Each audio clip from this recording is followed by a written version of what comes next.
What's happening, guys? Welcome to another edition of PWT live show. Yeah. Ooh boy. How are you guys doing? It's been a wild last couple of days in the world of pro wrestling. It seems like since Thursday we did a members only show. If you're not a members only, or a members part, if you're not a members only, Jesus, what is this? Yeah, consider becoming a member. It's like 99 cents. Click the link below. Make sure you hit that like and subscribe at Pro Wrestle Clips. At Pro Wrestle Times is the long form channel where after this show, if you miss this live show, this live broadcast, and you're like, Phil, where did it go? It's over on at Pro Wrestle Times. You can watch the replay, and it goes live there as soon as it ends over on this channel, or if you're a member over on that other channel, you can watch it over there. And yeah, make sure you subscribe to that other channel because we're almost at 900 subs, and I'm trying to get to 1,000 subs on that one real bad, okay? But we are also at, like, we're almost at 4K on this channel, so I think we're way over 3,500 now, so hey. Round of applause to the good PWT listeners. You know what I mean? I had a long one last night, guys. It was a, I'm a little hungover, a little bit. I don't. It was a party time last night as the Edmonton Oilers snuck off with Game 6 in Edmonton, and yeah, now it's going to a Game 7. I believe that's Monday night. So I'll be watching that. And yeah, we had a few libations, to say the least. We're up pretty goddamn late. And 3 minutes in, my first cuss, 4 minutes in. So how you guys doing, man? Yeah, I don't know. I think I plugged everything. The Patreon, I promise, I'm getting my Kill Tony watch along uploaded there. So consider checking that out. And then, yeah, man, I have, Wrestling Soup was going to be on the podcast this weekend, but then I messed up, told them the wrong time pretty much because it's always issues with time zones, So I have Wrestling Soup coming on Monday is going to be on PWT podcast. I have Crossman Wrestling. Is it Crossman or Crossman? I don't know. He's from the UK. He's a content creator guy who, he makes wrestling videos and I don't even agree with him on everything. I don't disagree with him on everything either, but he's been putting in the work, and I don't know. We're going to talk to him as well on the podcast coming up this week, and I don't know when that one will drop. I got some wrestlers coming on the show in the next couple of weeks. I don't want to spoil anything, but definitely a PWT Universe favorite is coming on for sure. if that's any, it helps you guys speculate on who it could be. You know what I mean? You guys can guess in the chat if you'd like. And yeah, I'm watching AEW Collision tonight. As far as the show, what else is going on? Member shows Thursdays, and yeah, you guys are the best. You guys are the goats. So I'm watching AEW Collision tonight, right? And they start the show off. Now I had to, some typically, oh, thank you for becoming a member, Band-Aid for 2 months. As people file in here, 80 of you watching, get those likes up, please, and thank you. I want to see a like for every head in here tonight.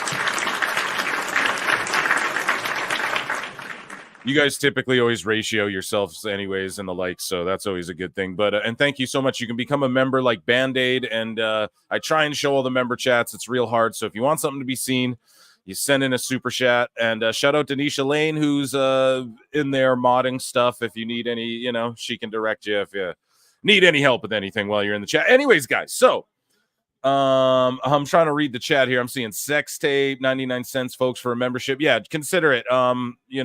I do a lot of, I'm ramping up the, like the video, or I'll tell Conan. Here, I'll give you one.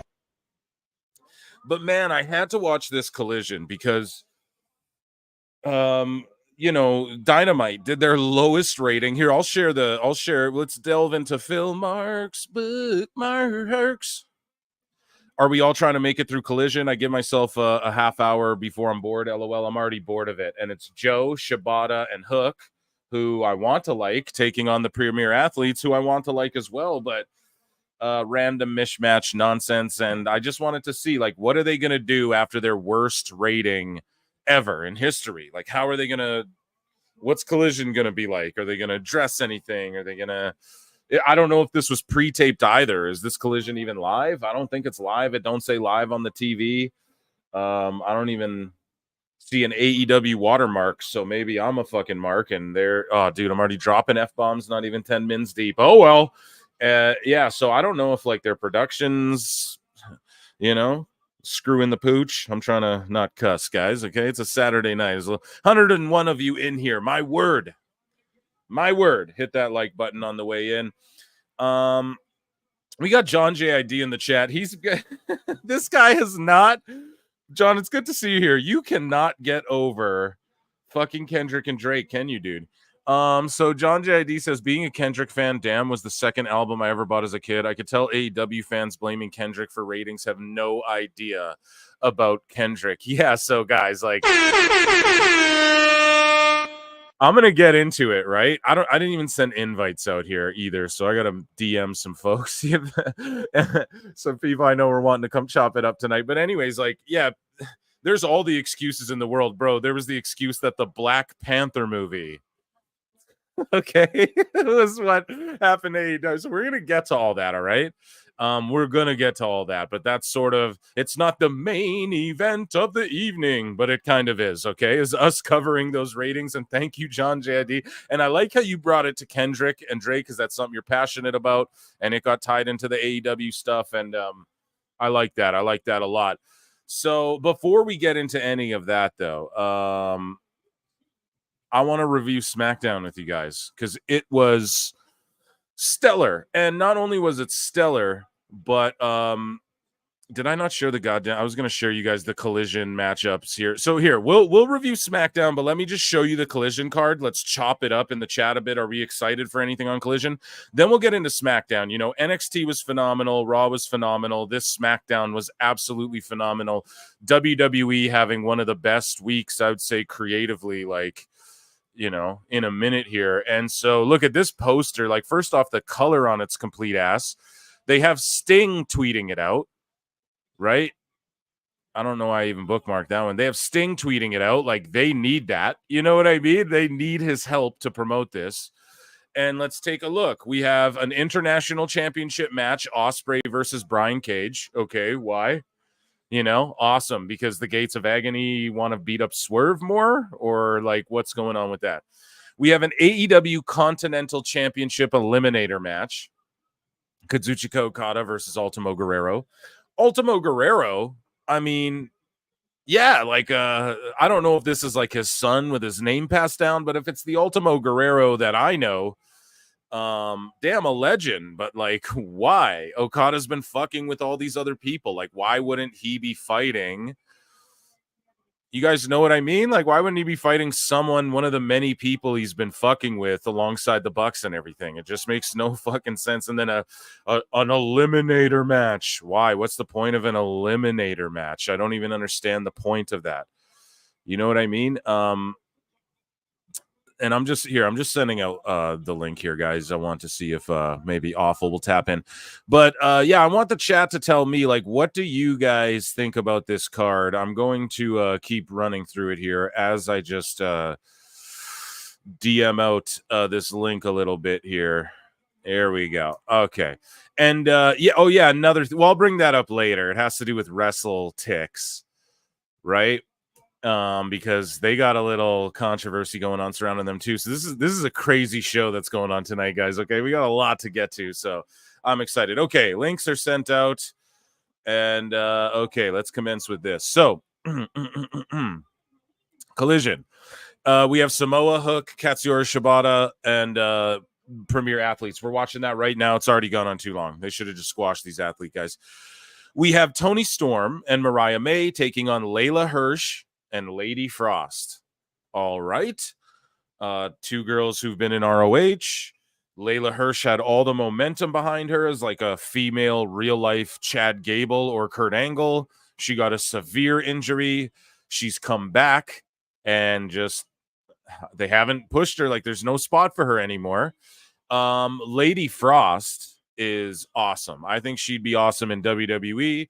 I think she'd be awesome in AEW. Apparently, she got turned away from WWE back in the day because of her age, you know, but that's like a Vince thing. Yeah, she's too old to be my paralegal, you know? So, like, even like Frankie Monet, a.k.a. Taya Valkyrie, she was let go, like, because of her age. Not like because of her age, but, you know, like, you're older, you know, and we have younger stars coming up the pipeline type thing. So then we have another trios match. The patriarchy, so Kill Switch, Nick Wayne, his mom, and Christian are going to take on the Iron Savages and Jacked Jameson. Again, just Ring of Honor dudes, Dark Elevation guys, you know, who, all right. And then you have Hechicero, who's taking on MJF at the pay-per-view. Dude. Like, they couldn't have just built Rush up for them to have an epic match at the pay-per-view the way they were doing for like 2-3 weeks. And then they could have had that match they had on Dynamite on the pay-per-view, but they got this random luchador Hechihiro, and people are like, oh, you don't know who he is. No one knows who the fuck he is. You know what I mean? Nobody knows who Tell me. Yeah. And it's not a diss to him. I'm sure his work's great, but it's like, God damn it. Like, what's going on here? He just randomly is with the Gates of Agony, and he's taking on Daddy Magic randomly. Okay. And the House of Black will be in action in some capacity. We don't know. And we got Juice Robinson on screen with the gun. So that's Collision tonight, guys. I don't know. Let me look at chat here, see what you guys are excited for, if anything. We have George Captor with $5. My word. Round of applause.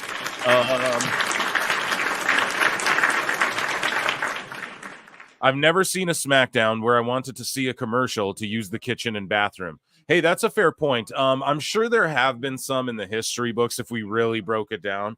I'm sure there's been some pretty shit SmackDowns over the years, you know, here and there. But at the same token, you know, I mean, we're going to talk about, I'm going to review SmackDown right now. I know that's what you guys want, right? There's 145 of you in here. Hit that like. The Learning Tree Chris Jericho's coming out on Collision, and it's trash. I'm going to, that doesn't work for me, brother. And yeah, I'm going to review SmackDown because this one was like, goddamn, every single segment. And I was wrong. Hear that, Dirt Sheets? Hear that, Marks, who won't say they're wrong? I was wrong about what they were going to do with Jacob Fatu, but that's a good thing, goddammit, because I didn't report it to you guys like it's news. I just told you what my fantasy mark booking would be. It didn't turn out that way, and that's a good thing because it makes me go, whoa, I didn't expect this to happen. So that's good. That's the problem with AEW. I know everything that's going to happen already. Just predict this shit. You know what I mean? In WWE, the Jacob thing, I was wrong, and I'm the first to tell you guys. Phil was wrong, like how they brought him in and what the lineups are and all of that, but I do have some theories going forward. We're going to talk about it as we go into SmackDown, and they did it better.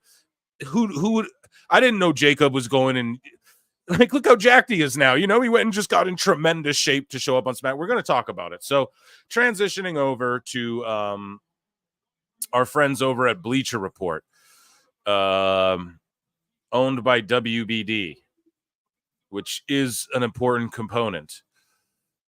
A through line, if you will, of some of the some of the discussions we will have tonight. So this was written up by Doc Chris Mueller. Here, I got to get a Red Bull going or something. We got Private Party here, hump in the air and everything. We're going to get into SmackDown here. Just give me one chicken licking second here as we get a drink. We got okay, so Private Party are coming out to face the Learning Tree and Big Bill, and I got another super chat here I got to get to, guys. Wrestling Russ for $5. What's cracking? Watching old Jacob Fatu matches from GCW, do you think Zilla will be in the WWE soon? I do, and we're going to get to that. I think I was wrong about Zilla as well. I think I was wrong, guys. I was wrong about the Bloodline, and that's a good thing. Or not like about them at all. Like the series of which they're being brought in, I'm totally correct about, right? But just how and what side of the fence they're on is all just discombobulated. But what we do know for sure is that we are getting Roman and the Usos aligning once more. We do absolutely know that that's going to happen. Like it's got to, and it's going to be them versus Solo and GODs, which is incredible. We're going to get into that as we go. Thank you for the super chat. And thank you, Denisha Lane, for $2. Says, hi, everyone. Hit that like button, fam. Yeah, hit that like button. Flutes in the chat everywhere. And guys, we're going to cook Meltzer bad tonight. And I want to start seeing flutes in the chat in other people's chats. Y'all understand me? Like, I want to see flutes in Eric Bischoff's chat. I want to see flutes in Wrestling Observer's fucking live chat. I want to see flutes in every chat out there because we're about to, you know what I mean? We got the fucking Woodwind Brigade out here about how much whistles we're going to blow tonight, man. We're going to snap on these fools, okay? I got to get my energies up for this. We got Jess for $7.99 Australian. Says, Jacob Fatu has 7 kids, and I'm in line to give him number 8. Whoa! What? You what? God damn. And he's looking good, too, now, right, Jess? Like, I mean, he really body-oddied up before he debuted in WWE. You know what I mean? That's where he was. We were all like, where is he?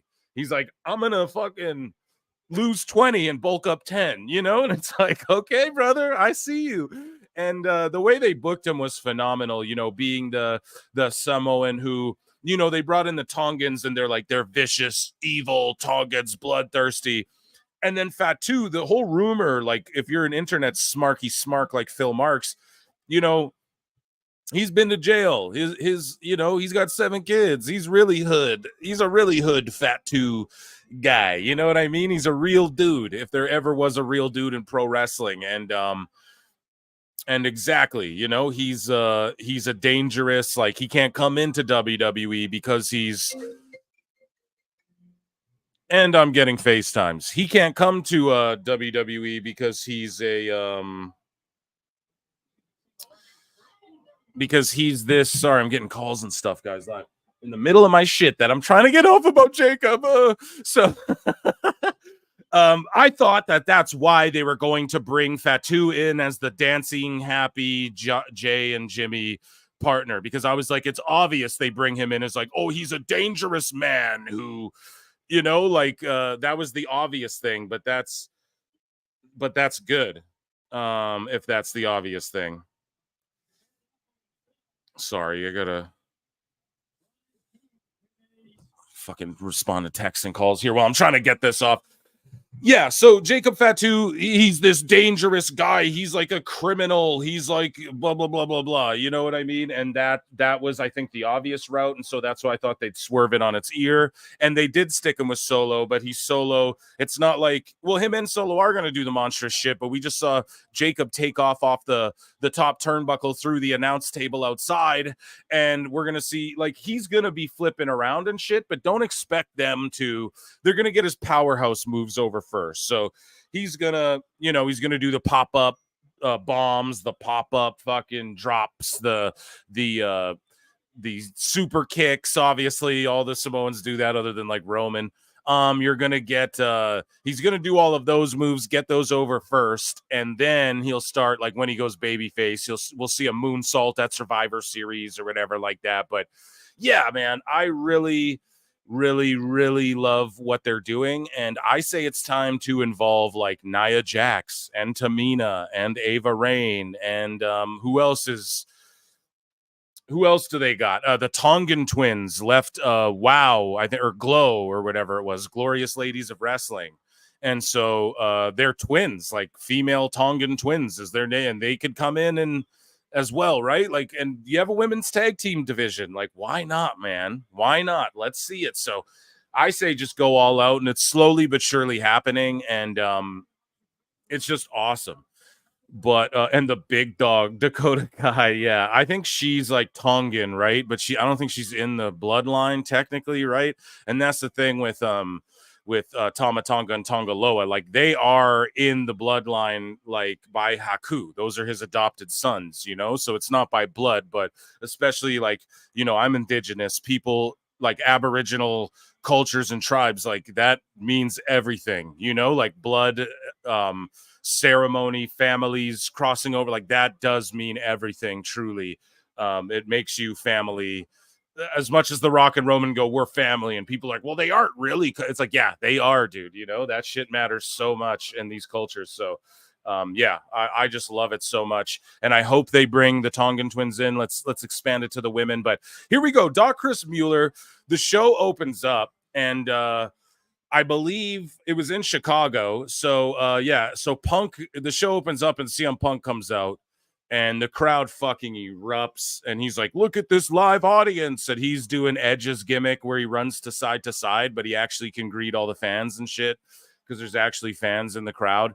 And it was awesome. He starts lacing it up on the mic, and then Paul Heyman comes out and he starts cooking on the mic too. You get the ECW chants, you get the We Want Roman chants, and Paul's distraught, and he comes out and says, you know, Punk, like, you got to get out of here because these guys, like the Tongans and Solo, they're going to beat you down.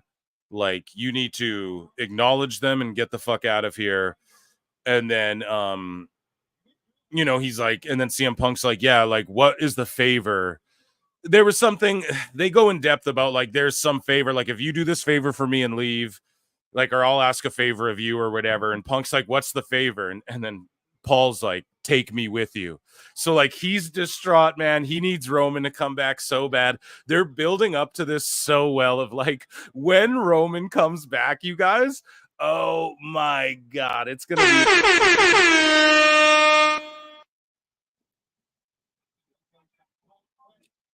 As Jim Cornette would say, there will be babies in the air. Absolutely. And Punk's just basically like, fuck you, you know? So then they hit the ring. Cody runs out.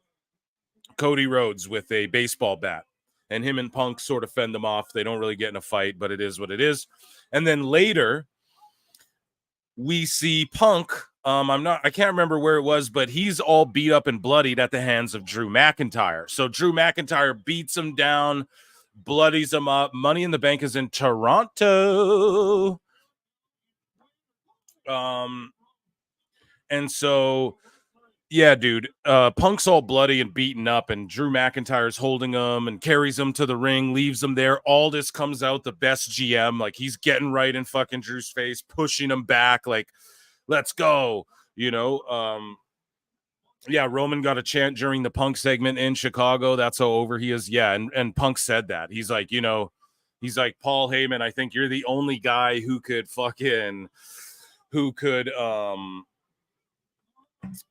you know, come like interrupt a Punk promo and fucking get a Roman Reigns chant going. He's like, you know, Paul Heyman's the only guy who could ever do that, which is so true.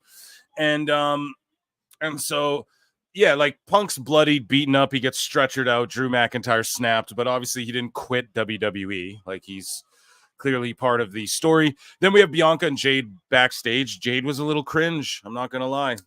Perry Pack.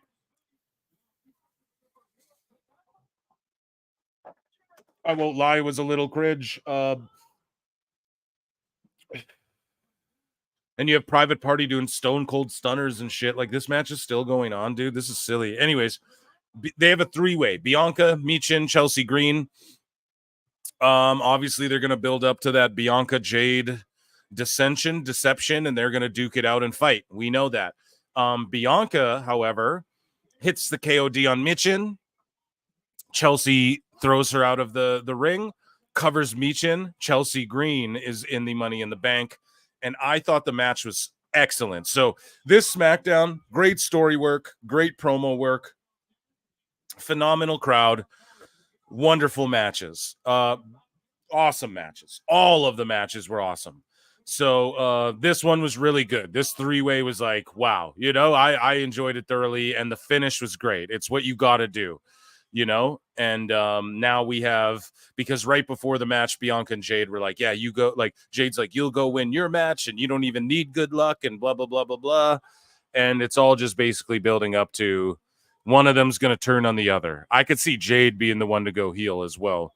Stick her with a mouthpiece or something. But anyways, Carmelo Hayes, Orton, and Tama Tonga wrestled in a triple threat match. We also had a moment backstage where Michin was backstage, and then she's like talking shit to Tiffany Stratton and slaps her. And then Nia comes out of nowhere and just blasts Michin. And then Tiffy walks off with her, sort of. And it feels as though we might get like Nia as Tiffany's heater. You know what I mean? Which I'm cool with if that's what they decide to do. But it would be awesome if it was like, if Ava Raine could work in the ring good enough. And I'm not trying to diss her, but like, if she was a good enough worker, like, she could have Nia as her heater, you know, and Tamina as her. I think Tamina's like retired now, but they could call her anytime. Like, this bloodline shit, you know what I mean? I would call the women faction the Anna Y.E. Flowers or some shit like that. I think I said that on the show before, but yeah, that's my little fantasy mark booking. I'm a geek. Anyway, so so this triple threat here, we got more or less of the same. So it could have became a little convoluted, if you will, if the whole show wasn't so stellar. Like, you could argue, wow, they really did this in 2 triple threats in a row, but it really made sense for everyone involved, right? Like, I don't need to see Randy in a Money in the Bank match killing himself. I don't need to see, or deleting himself. I'm sorry, delete. I don't need to see, like, Tama Tonga's got his thing going on. Carmelo Hayes was the guy to win this match. And same with Chelsea. She was the girl to win the last one. But how do you get there? Well, what happens? This match was great as well. Tama's doing such great work. And Mello was selling his ass off for everyone. And what happens? He rolls up Randy Orton. And I implore you to go and watch the finish. Like, that's how you do a roll-up where the guy gets caught by surprise. The way Orton is selling the roll-up by Hayes, that's what makes him the goatee. You know what I mean? That's what makes Orton able to say he's better than Kenny Omega or any of these other guys. You don't need to. It's not about, like, pro wrestling ain't about, oh, this crazy move. It is if it's like a moment. But when you're selling the way Orton did when he gets rolled up, it's the littlest, dumbest thing I'm bringing up to you guys. But those are the details are what matter. The details accumulate and paint a greater picture of everything. And it's the little things that WWE does so well. And I say it all the time about AEW as we watch Collision. It's surface level. That's what I mean by that. There's no layers to it. There's no subtleties. There's no nuance. There's no detail. It's just people saying shit and then fighting. Okay? So that's what I'm trying to do with this show a lot of the time, is show you guys the little subtle things. So when Orton gets rolled up and his struggle to get out of the pin and how he's like hand fighting with Mello sort of and stuff, that's the little things that just make it so good.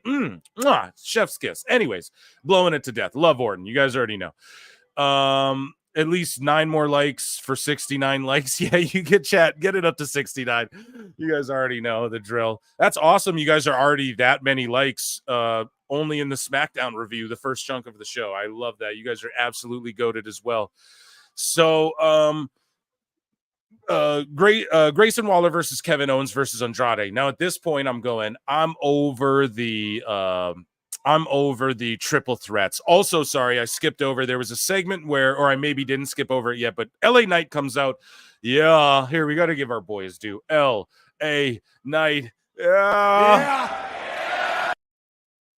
So he comes out, he cuts a great promo, dude, and he's like calling out Logan Paul, this and that. Santos comes out, I believe, and is like, yo,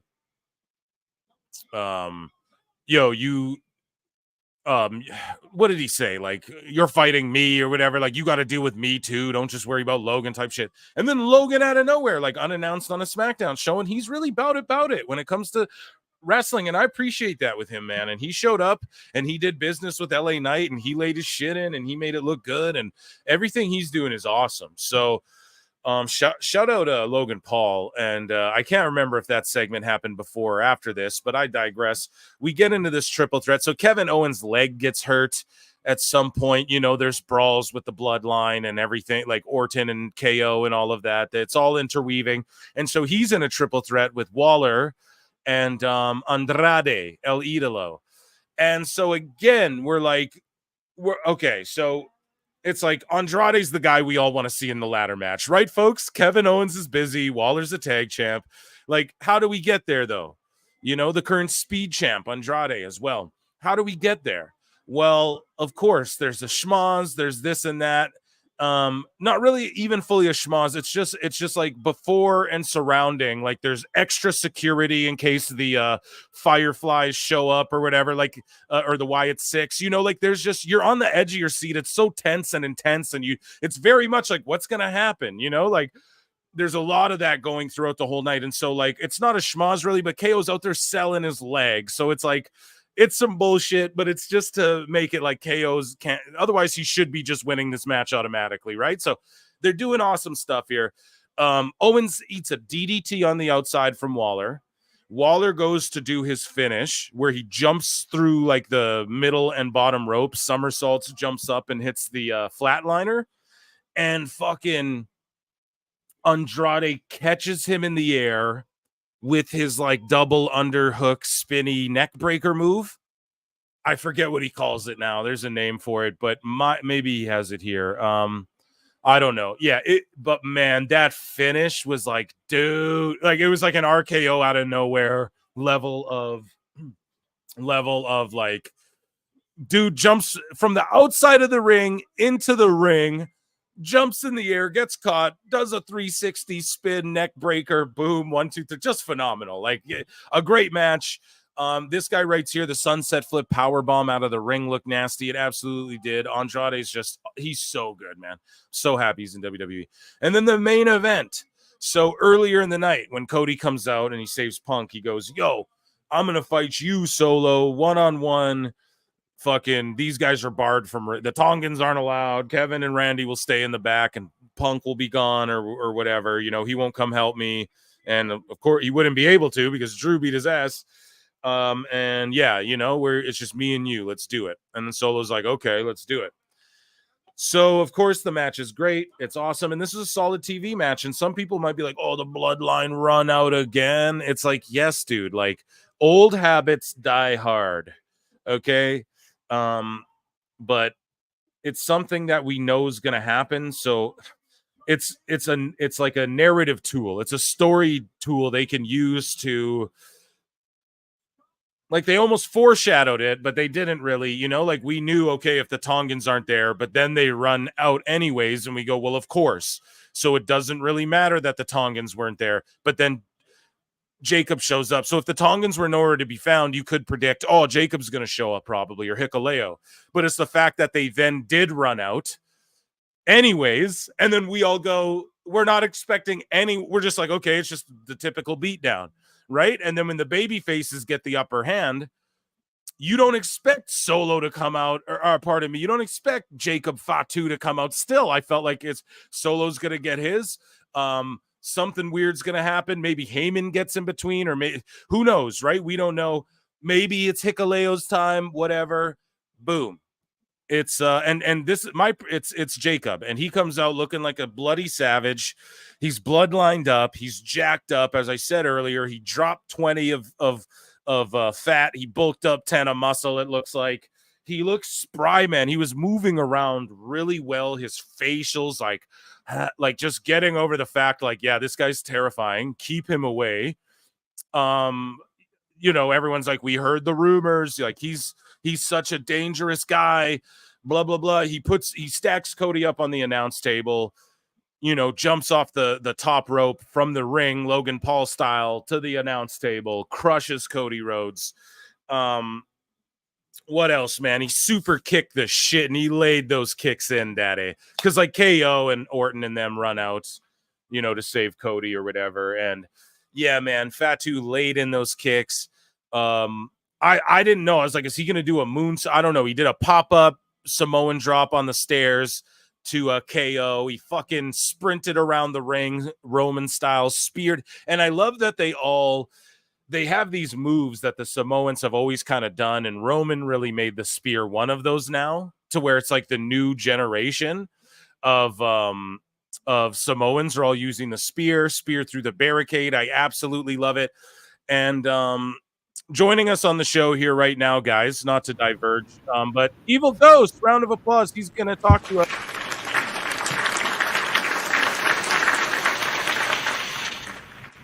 about Dynamite ratings and that. How you doing, Dose?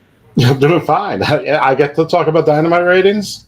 Yeah, you do. I'm wrapping up SmackDown here, my review of it, and so pretty much I blew it to death, guys, and I think they see Hikuleo as the tall, handsome, white meat baby face. Like, look at Hikuleo. Here's this tall other Samoan we have who's more like, and then he'll be the little brother. It'll be like brothers trying to convince their brothers. You understand? So Solo is the Usos' little brother, and then Hikuleo is the Tongans' little brother. And then it'll be like those brothers trying to convince the other brothers, like, hey, smarten up. You're being too crazy. And, Jacob Fatu swerved me. I thought he'd be a baby face doing backflips and all that shit. But nah, they got him being a heel. Evil Ghost, how did you feel about Jacob Fatu's finally he's here in WWE? Awesome. I thought SmackDown from top to bottom was an A+. It was a great show.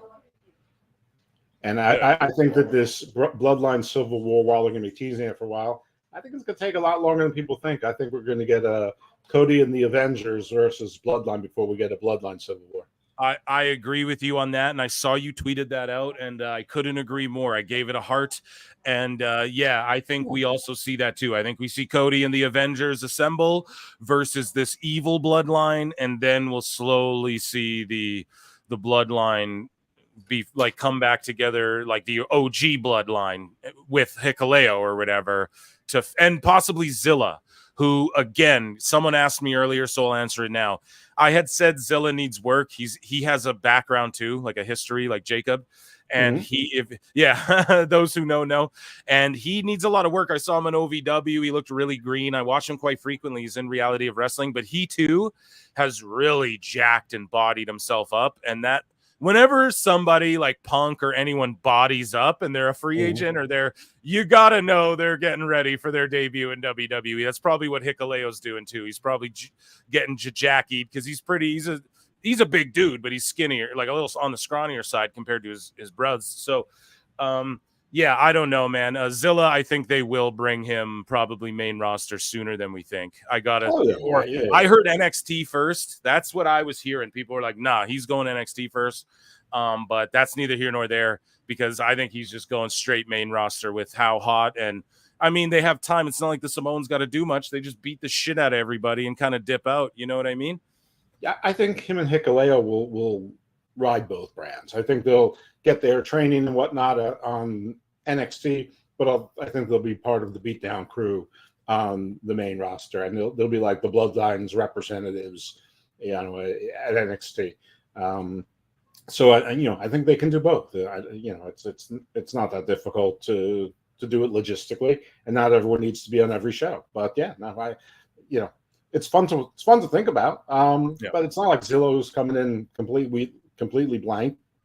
And Hikuleo, I mean, what is he, 6'8", 6'9", and he's worked with New Japan Strong, and done some other stuff as well. So, it's gonna be fun. I'm enjoying the ride. Last week's SmackDown was just okay. It was a barely passable go home show, but This week, this whole week with WWE was great. Now, it might be that I'm in my 7th week free of AEW, so maybe I'm just enjoying things more.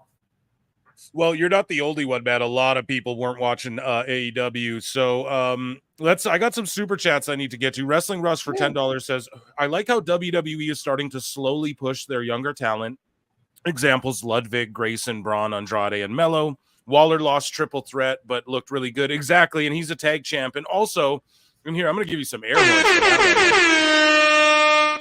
Appreciate the super chat. And also, Wrestling Russ, Triple H never got to fully live out his black and gold, like, into the main roster vision that he had. Vince always sort of dampened and stifled that. And so now we're going to see him in HBK really show you how, like, Triple H's vision was of, like, how we're going to get the talent in NXT to the main roster and push them down the line. And NXT's outdrawing Dynamite, which we're going to talk about in a minute. Like, it's the proof is in the pudding. The proof is in the numbers. Or if you're Sean Ross Sapp, the proof is in Black Panther 1 movie that I guess aired on TNT. We'll get into all that. Yeah, and Kendrick Lamar conscious. Thank you so much for the super chat. I appreciate that so much. And $5 from George Captor. Let's not forget how good of a job that Graves and Wade did during Fatu segments. So much better than Sock Face. And that can't be overstated or understated enough, whichever one. Okay? Sock Face. Yeah, Excalibur. Okay. I think of Sock Face now. I think of Dave Meltzer. So. Yeah, he's egg face because he's got egg all over his face, man. Gotcha. Yeah, dude. But, like, exactly. This isn't just like, in one time in New Japan Strong, they battled and ended in a submission. I don't think Dave Meltzer is egg face. I think he's always been Humpty Dumpty and just people have been seeing his shell has finally cracked off. Yeah, you're right about it, man. But yeah, dude, Excalibur's doing commentary for Meltzer, and Graves and Wade did a great job of just, like, looking scared. Like, I know, like, I watched the segment twice because I loved it so much, and so you just look at the background characters and you see them freaking out, and everyone's just firing in all cylinders. And yeah, this week of WWE was absolutely phenomenal, and the commentary is so elite, dude. Graves and Wade are awesome on SmackDown. Over on Raw, you got Cole and Barrett, and then, you got Cole and McAfee, and then on SmackDown, even Vic and Booker. I know people give Booker shit, but I love Booker, dude, and especially the flavor of what NXT is as of late. It's you need Booker there. You need him there to be able to just do what he's doing, man. Like, think about Booker and Trick, dude. That's like peanut butter and jelly to me. So yeah, just WWE really just had an awesome week. Someone said, "What's up, awful wrestling?" in the chat, but I think Wade's the best. I think Wade's been the best in the business for years. Absolutely awful. What are you doing? Come on the show, you fool. There's 209 people watching, and you're not on the show, dude. What are you doing? I sent you the link.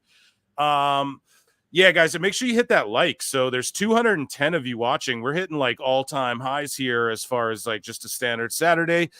81 likes. Let's get them up to, like, 100, 150, and I'll stop asking.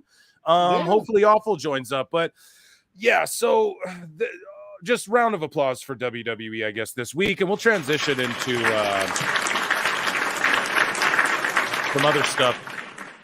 Dose, what do you got going on in life and stuff, though, man? Like, how have you been? Let me just ask that. Like, are things good? You're doing good? Everything's good? What do you got going on this Saturday night? Well, as you can tell, I'm wearing my almighty Bobby Fatu shirt. Yes. So then he can come back and join the Bloodline as well. My favorite wrestler. Oh, my God. No, I'm definitely not watching that. Actually, this card's been posted all over the place, and I had to blow it up to be able to read it. And it still is a bloody mess. I still can't figure out who's facing who and what's the point of what. And they got El Habanero and La Chlamydia. Herpestico. I mean, what is going on here? Gonorrhea 1, gonorrhea 2. What is this card?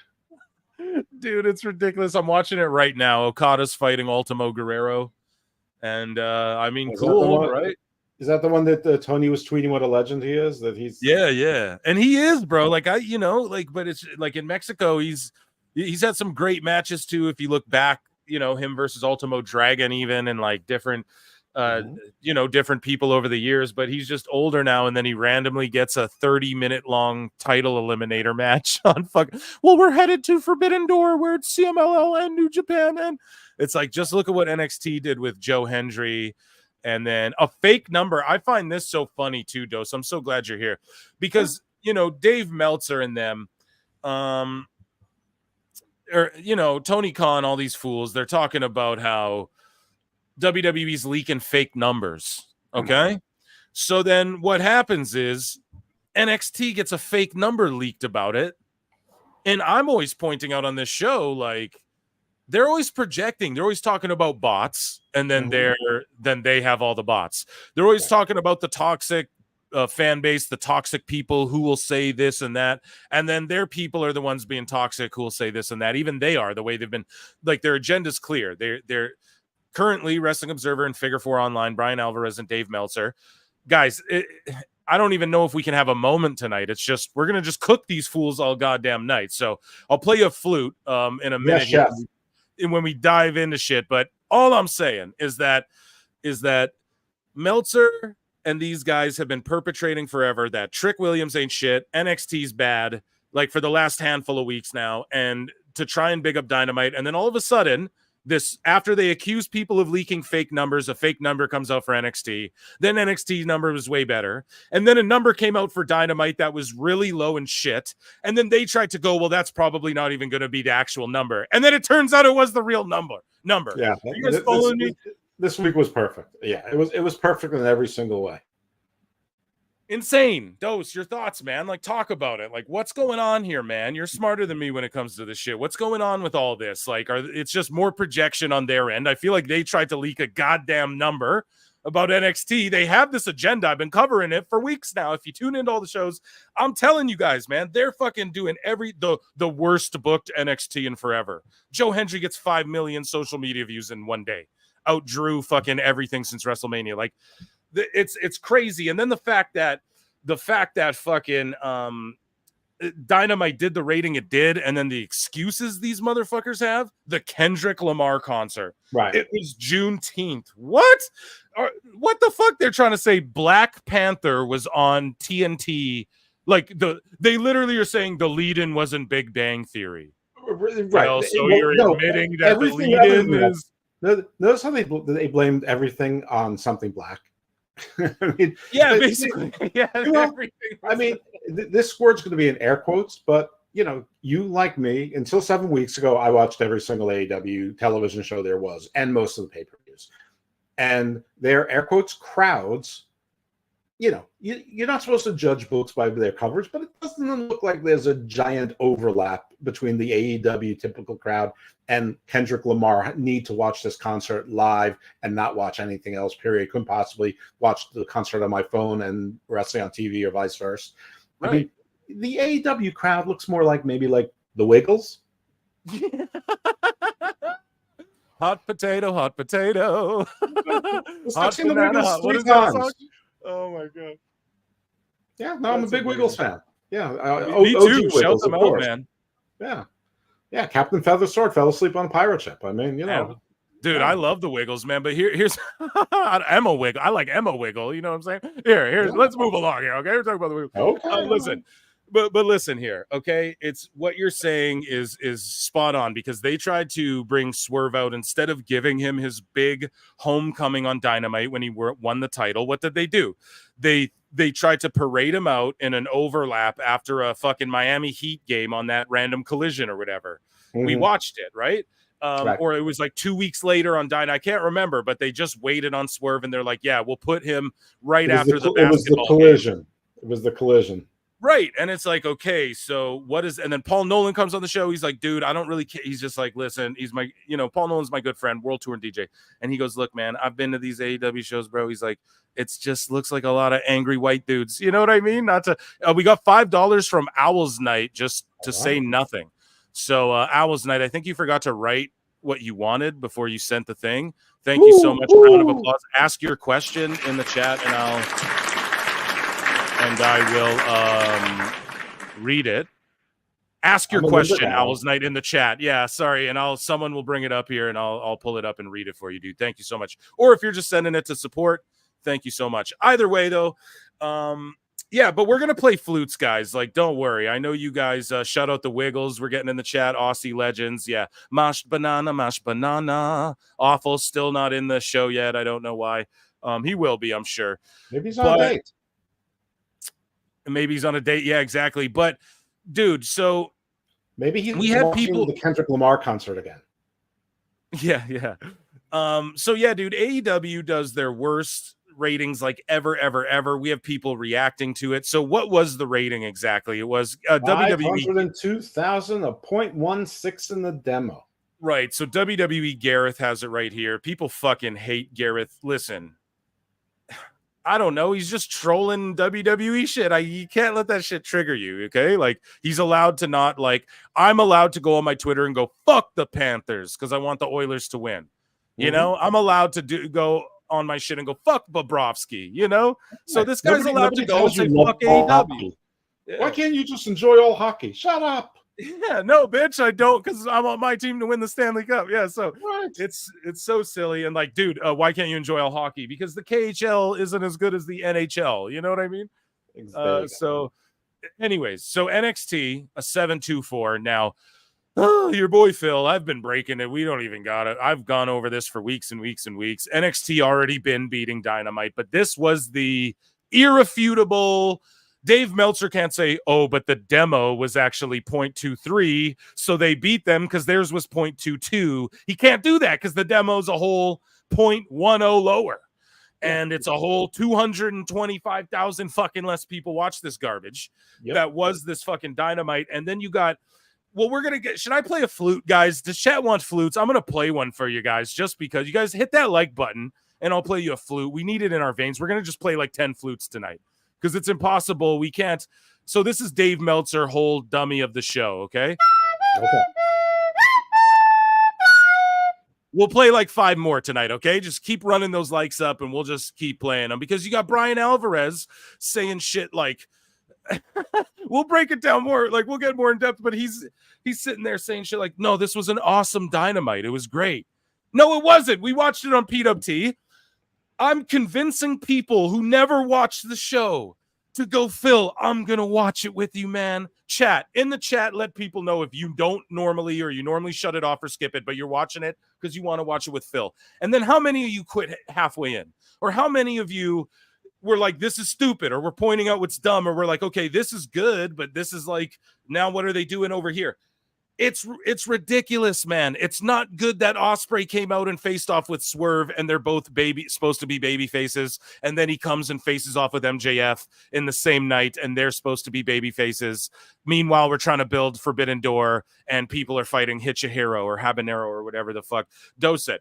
That is not good, dude. I don't care what, like, there's nothing there. There was nothing to this Dynamite. There was nothing memorable at all. I truly feel that way. Like MJF and Rush, oh, did they have a solid match? Yes, but even the AEW fans tell you, even myself, who is an AEW fan at heart, deep down, I'm just a pro wrestling fan, right? But ultimately, it's like the diehard, the sickos, as Tony Khan calls them, the sickos, they're great. They will even tell you, like, no, there's the best matches all the time on AEW. So that right there shows you, like, it doesn't mean we need matches that are phoned in bullshit. But not every match needs 30 fucking minutes. Jericho and Big Bill don't need 20 minutes tonight. Oh, I used my stopwatch. It was actually 14 and a half. I don't give a shit. People are not tuning in for this. What is not connecting? And you cannot tell me that the ratings don't matter, because people wouldn't get so fucking mad about the ratings when they're bad. We wouldn't see the meltdowns and the copes and trying to bury Trick Williams and trying to bury NXT. We wouldn't see all the bullshit come out on the other side. So it does show that it's sandy vaginas and salty grapes. And also it's only a TV show. I beat this up to death on this show as well. It's only a TV show, goddammit. They don't run a house show loop. They're not trying to build fans in any other, like, by doing pro wrestling. They're not like, here's an AEW indie show where it's not televised, but it's like for 500 people and it's like indie style, like a spot show. Like that's kind of what Dynamite is already. But you know what I mean? That could have been their house show loops. They're not doing any of that. They don't have a PC. They're not like trying to expand AEW International. They don't have a developmental. They don't even want to use Ring of Honor as a fucking developmental. They're just using Ring of Honor as like, I don't know, a place to put wrestlers who he doesn't have time to book or whatever. I don't understand it. It's stupid. It's not fucking working. And it's bad all around. And it's just a TV show. So that's why the TV shows matter. Okay, I just ranted and raved there. I lost my shit. I need to take a breath. Dose, your thoughts on basically my head exploding there. For it. I'm in all support of your head exploding. That was an excellent rant. First of all, NXT is a good show. It's not always the best, but you're watching developmental. Not everything is great. Not every character is great. There's going to be mistakes, but you know what you're watching. But as far as it's very easy to digest, it's fun to see sort of the newer stars. They send a lot of people from the main roster down to be involved in the stories as well. And they've been signing more people who have been working in other places, who might be middle-aged wrestlers or whatever, to get them TV ready or to help out with the youngsters.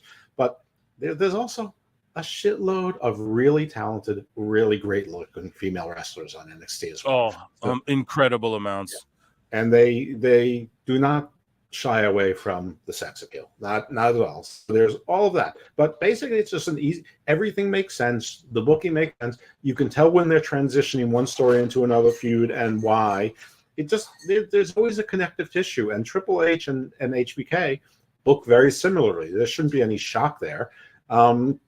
But it's a good show. I think there's been some buzz with TNA, and I think some TNA people, it's easier to find NXT than it is TNA. So people who watch TNA maybe in other streams, other TNA app or, on VPNs or whatnot, they're tuning into USA because they have USA or their parents have USA or whatever the case might be. But it's also just good. And I think when more people watch it, they just watch it. One of the things I've always been critical of AEW, even from the beginning, is that it always seemed like it was a car crash. Like everything was a car crash. Like it was like watching like you weren't even watching one person play pinball. Watching like one pinball game, but there were 6 pinballs going simultaneously, and it gives you a headache. Nothing in NXT is like that. Everything in NXT is orderly. Even the run-ins, when they take you by surprise, it's not like you have 23 different factions coming in. So AEW is sort of difficult to watch. Then there's no continuity, and somebody, one of the fan accounts, probably Drainmaker or Dave Burrow or Sean Story or whatever, one of the real ones, one of them's always making excuses, said something 2.5 years ago, Leo Rush, and he was in the story with Dante Martin, and they're picking it right back up.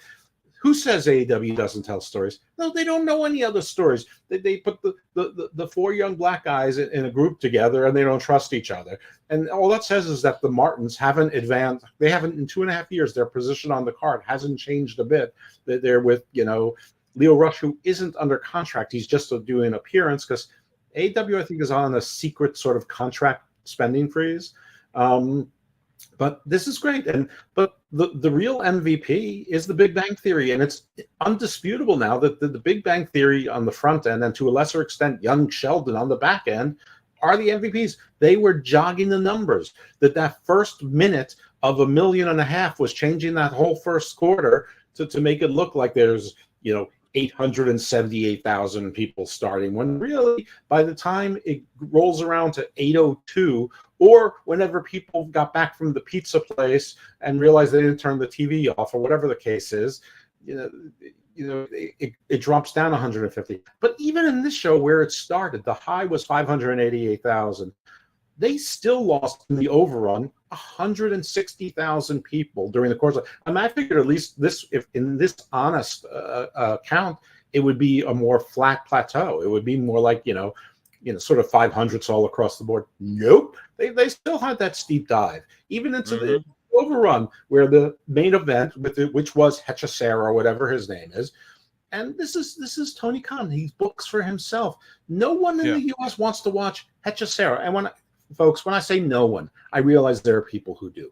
But I'm talking like under 10% of the wrestling fans. Yeah.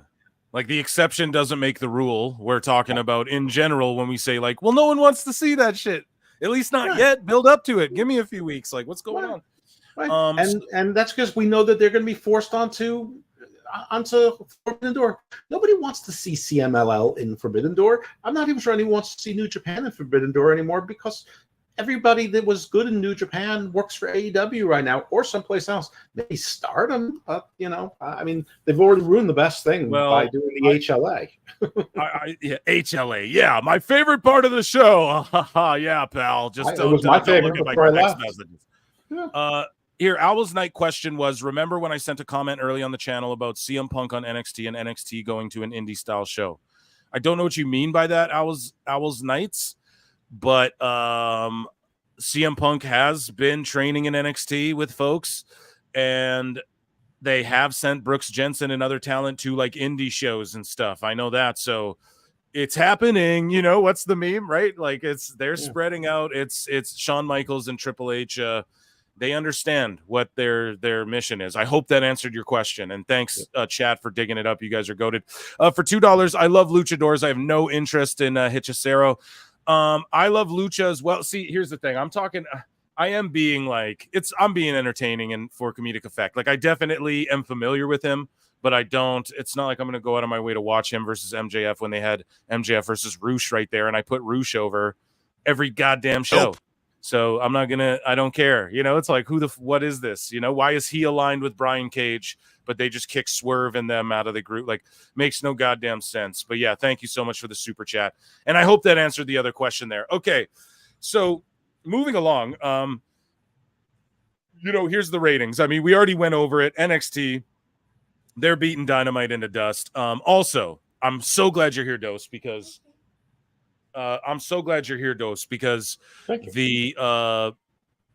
what happened with the deal here? So Bellator, I believe, or PFL or something like that, someone said in the chat, got a deal with Max. I don't actually know if that's legit, but all I'm saying is that AEW did not get their stuff on Max or streaming or anything. Even Dave Meltzer's going, oh, it's kind of odd, that Phil's flute. Well, it's not odd if you've been listening to me for the last 2 years. Yeah, dude. And so Tony Khan took their pay-per-views and yada da da, and they're on fucking, what is it, Triller, which is lost. I researched it. They lost a shitload of money. They changed ownership. It's not a good look. Like, Triller's dead. I remember it was popping for a bit, like Wiz Khalifa and stuff was like posting Trillers all the time, but I don't think no one uses Triller anymore. And I think it's more of like even Jake Paul, they moved away from using, like, everyone got off that sinking ship as well. It's a D-list streaming service. Yeah. Well, just chat me up about that, Evil Dose, a little bit more. I mean, listen, I never heard of Triller until a few months ago. So, but it's not a big deal. It's not a great place. So you can order all of the AEW pay-per-views are on Triller. I'm going to assume it's exclusive, but nothing says Max is not interested in me other than me saying it for the last 2 years plus. Then them signing a deal, which, by the way, didn't take 841 days to come to. It probably took 3 days to do it, to work it out. And you could see it a few months ago. They started having their pay-per-views go out on 4 or 5 different platforms other than traditional pay-per-view. And I'm like, you don't diversify if you think you're going to unify under Max. You just don't do it. And I said kudos to AEW for doing that diversification. But the fans don't get it. They think that you can just do whatever you want whenever you want. And that's not the way contracts work. It doesn't matter how rich you are. Anyway, and we can go into the difference between liquid and non-liquid and how rich is what and what's richer than a conglomerate and this, that, and the other day. But I don't think any of your listeners want to hear that. And if they do, they can follow me on Twitter and they can find me. And I'm happy enough to engage with anyone in conversation that's even halfway normal. But yeah, so you can purchase all of the pay-per-views a la carte if you like, all of them. Well, there's like 25 of them that are on there. It's none of the 2024 ones are on there yet, but through 2023. Or you can buy a yearly package. So there's various prices, which you could figure it out, depends on the number of pay-per-views and AEW did in that particular year. So it's like between $29.99, I think like $59.99. and it says unlimited. So I'm assuming that that whatever you buy, it's like a long-term rental from Blockbuster, that you have it for a year or whatever, or maybe it's for 30 days, whatever it is. I haven't looked that closely into it, but it's not forever. It's not like you didn't buy them, you don't own them. You just have access to however long the length of that purchase is. So if you want to see the AEW pay-per-views, that's where they are. But it isn't Max. And all the people who thought Max would be great for them, it wouldn't be great for AEW unless you could still keep a pay-per-view price on it, which means that customers would have to be paying for Max and the pay-per-view separately for it to be great for AEW. I mean, look at House of Dragon, the most successful show on HBO. It's on regular HBO. It's also on Max. But the smaller budget shows like Tokyo Vice, which is a good show, is only on Max. I mean, and that's the lower budget show. I mean, that's just the way it is. The big money isn't in streaming except in very rare circumstances. Your Amazons and your Apples, which have nothing else, that's their TV, and Netflix, which is the only profitable streaming service in the world. Oh, but what if I said to you, "Oh, come on now, Dose, come on now, Evil Dose. AEW is still healthy, and it's good if it's on Triller. The kids love Triller, Dose." Well, I'll say this. It is good that they're on Triller because they're not getting on Max. So if you want to watch those pay-per-views, you can get it. And it's good that they're starting to, that they found revenue streams for those assets that theoretically there's a demand for. Now, I don't rewatch wrestling. So as far as a wrestling fan is concerned, I understand that I'm fairly unusual. So it is a good move. It's just not the prestige or marquee move or the power move, but it is a strong indicator that information you've been getting from the John Albas, the Dave Meltzers, the Brandon Thurstons, and the Andrew Zarians of the world, who have sources apparently, and Fightfuls, who have sources, not Trust Me Bro, which is my source apparently, but they've been wrong the entire time. Max is not interested. They were never interested. They first rejected Ring of Honor, then they rejected AEW. They're just not interested. And they got rid, there was a time when you'd say, well, it's prestige TV, but you could say, yeah, Jeff, they have all the DC cartoons and stuff on there and all the DC comics. Not anymore. They're leasing those out to Peacock and Netflix and anyone else who wants them. They're not on Max anymore. They're licensing, they're renting those things out because they're something like $50 billion in debt. And the ironic thing is that Comcast is favored to be one of the people who purchased Warner Brothers Discovery, but Disney's in this. Anyway, as far as the TV deal is concerned, I mean, with these numbers, I've always been saying the numbers that we hear were inflated. And people say, well, with Ring of Honor and the pay-per-views, I'm saying they don't want Ring of Honor or the pay-per-views. Well, now I'm right. Right. That's what we're trying to tell everyone, dude. Like, they don't want that shit, and that's evident because now it's on Triller. And look at on. And then what a waste of Honor Club, too. Like, that just shows what Tony thinks of it. Well, it also tells you what the customers think of it. Because if Honor Club was doing successful, he could have just put AEW on the Honor Club platform and just call it AEW Honor Club. And if there was a customer base for it, he would have had it. I mean, WWE couldn't even make a network successful on their own. So now they've leased it out. They've outsourced it almost 100%. So, right.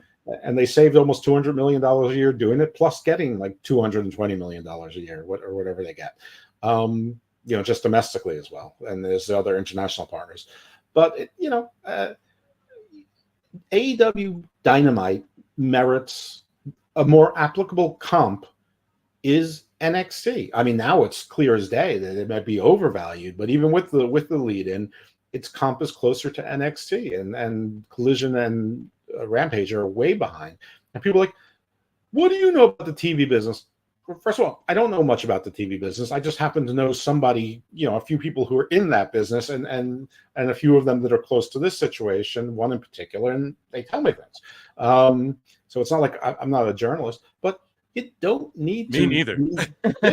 You don't need to be in the business to get comps. When you're going to buy a house, you get comps. You go on Zillow.com and you find out what comparable houses have sold for in that neighborhood in the last year. It's not hard. NXT is a truer comp than Raw or Dynamite. I mean, Raw, SmackDown.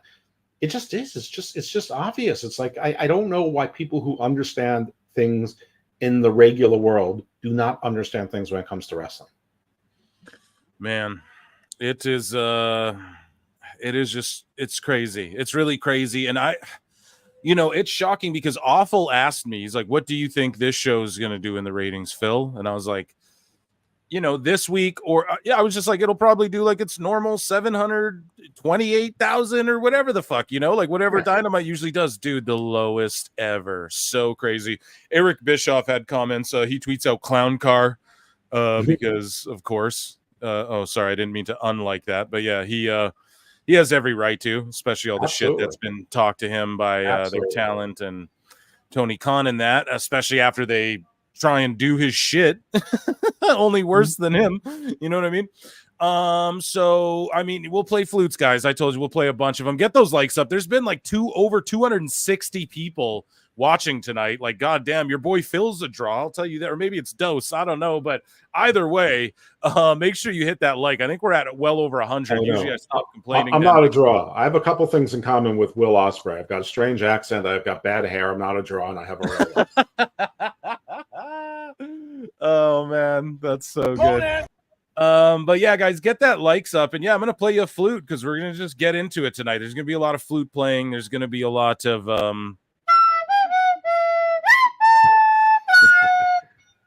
Meltzer moments here. Okay, so basically someone tweeted out this. They were replying to Julian Weeks, so we'll follow it here. We'll follow the time. Julian Weeks says response to Dave Meltzer in regards to the ratings, right? Mm-hmm. And so Meltzer says AEW Dynamite on Wednesday did 502K 0.16. Well, we have a lot to digest with Garrett Gonzalez on our show in a few hours. And then Julian Weeks says, man said they have a lot to digest. Oh my God. Emotional damage. And so this person at Cami_wrestling, shout them out, says, here, I'll give them a follow. They're wrestling. I follow most wrestling accounts. So if you guys are a wrestling account at prowrestletimes on X, I'll probably give you a follow if I see you. This is his 9/11. And then at Meltzer said, what? The GOAT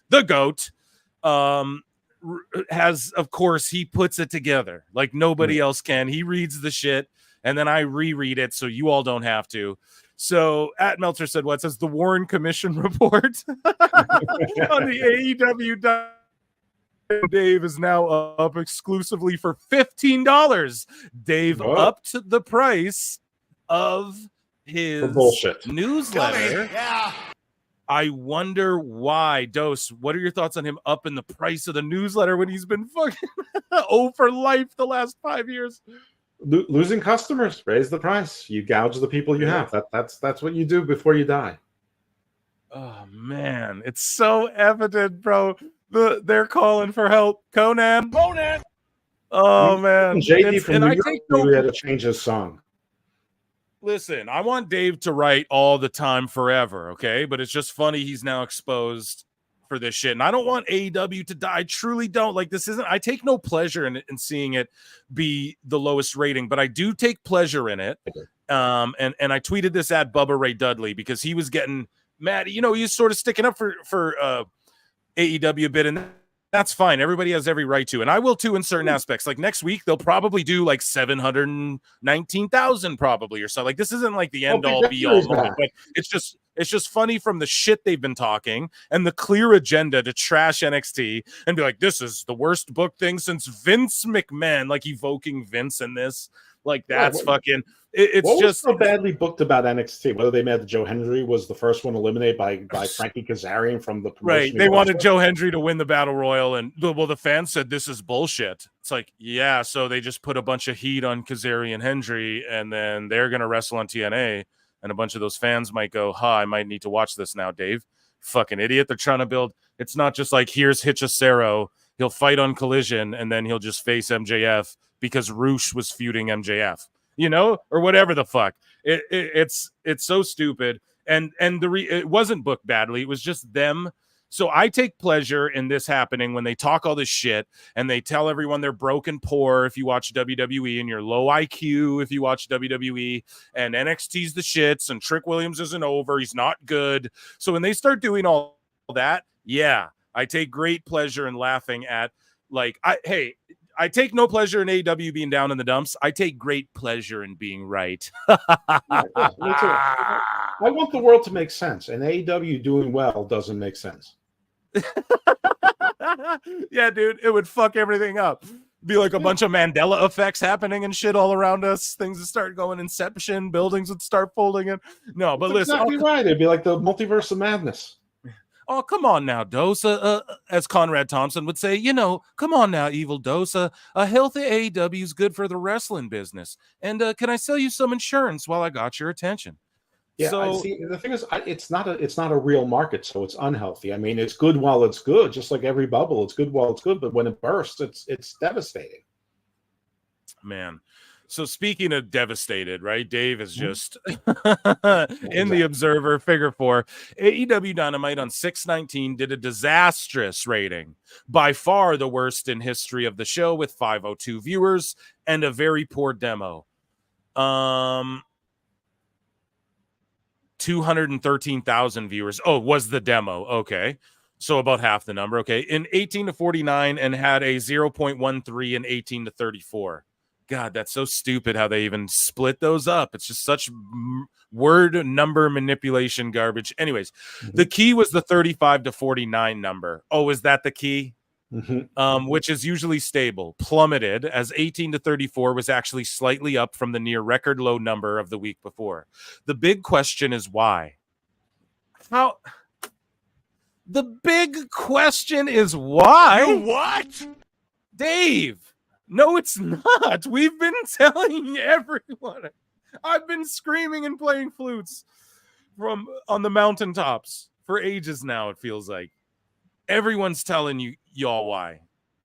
It's the question. There's no question why. So they get into the excuses. There were neither NBA nor NHL playoffs against it. Exactly.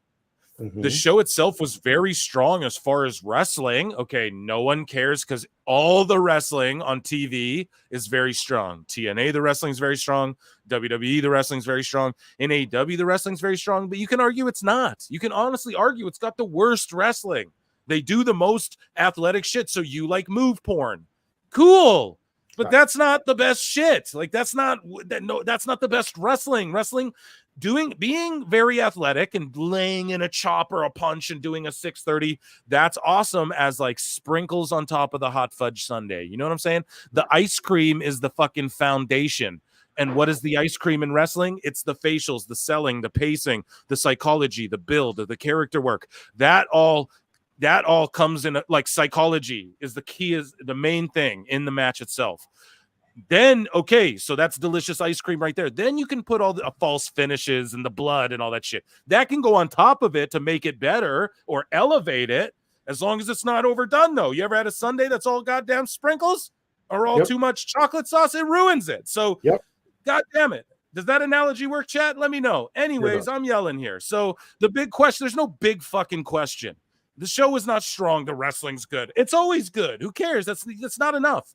Building future bouts. Didn't do shit to build future bouts. They brought out Hechicero, and now he's just on Collision. Now he's just going to fight MJF.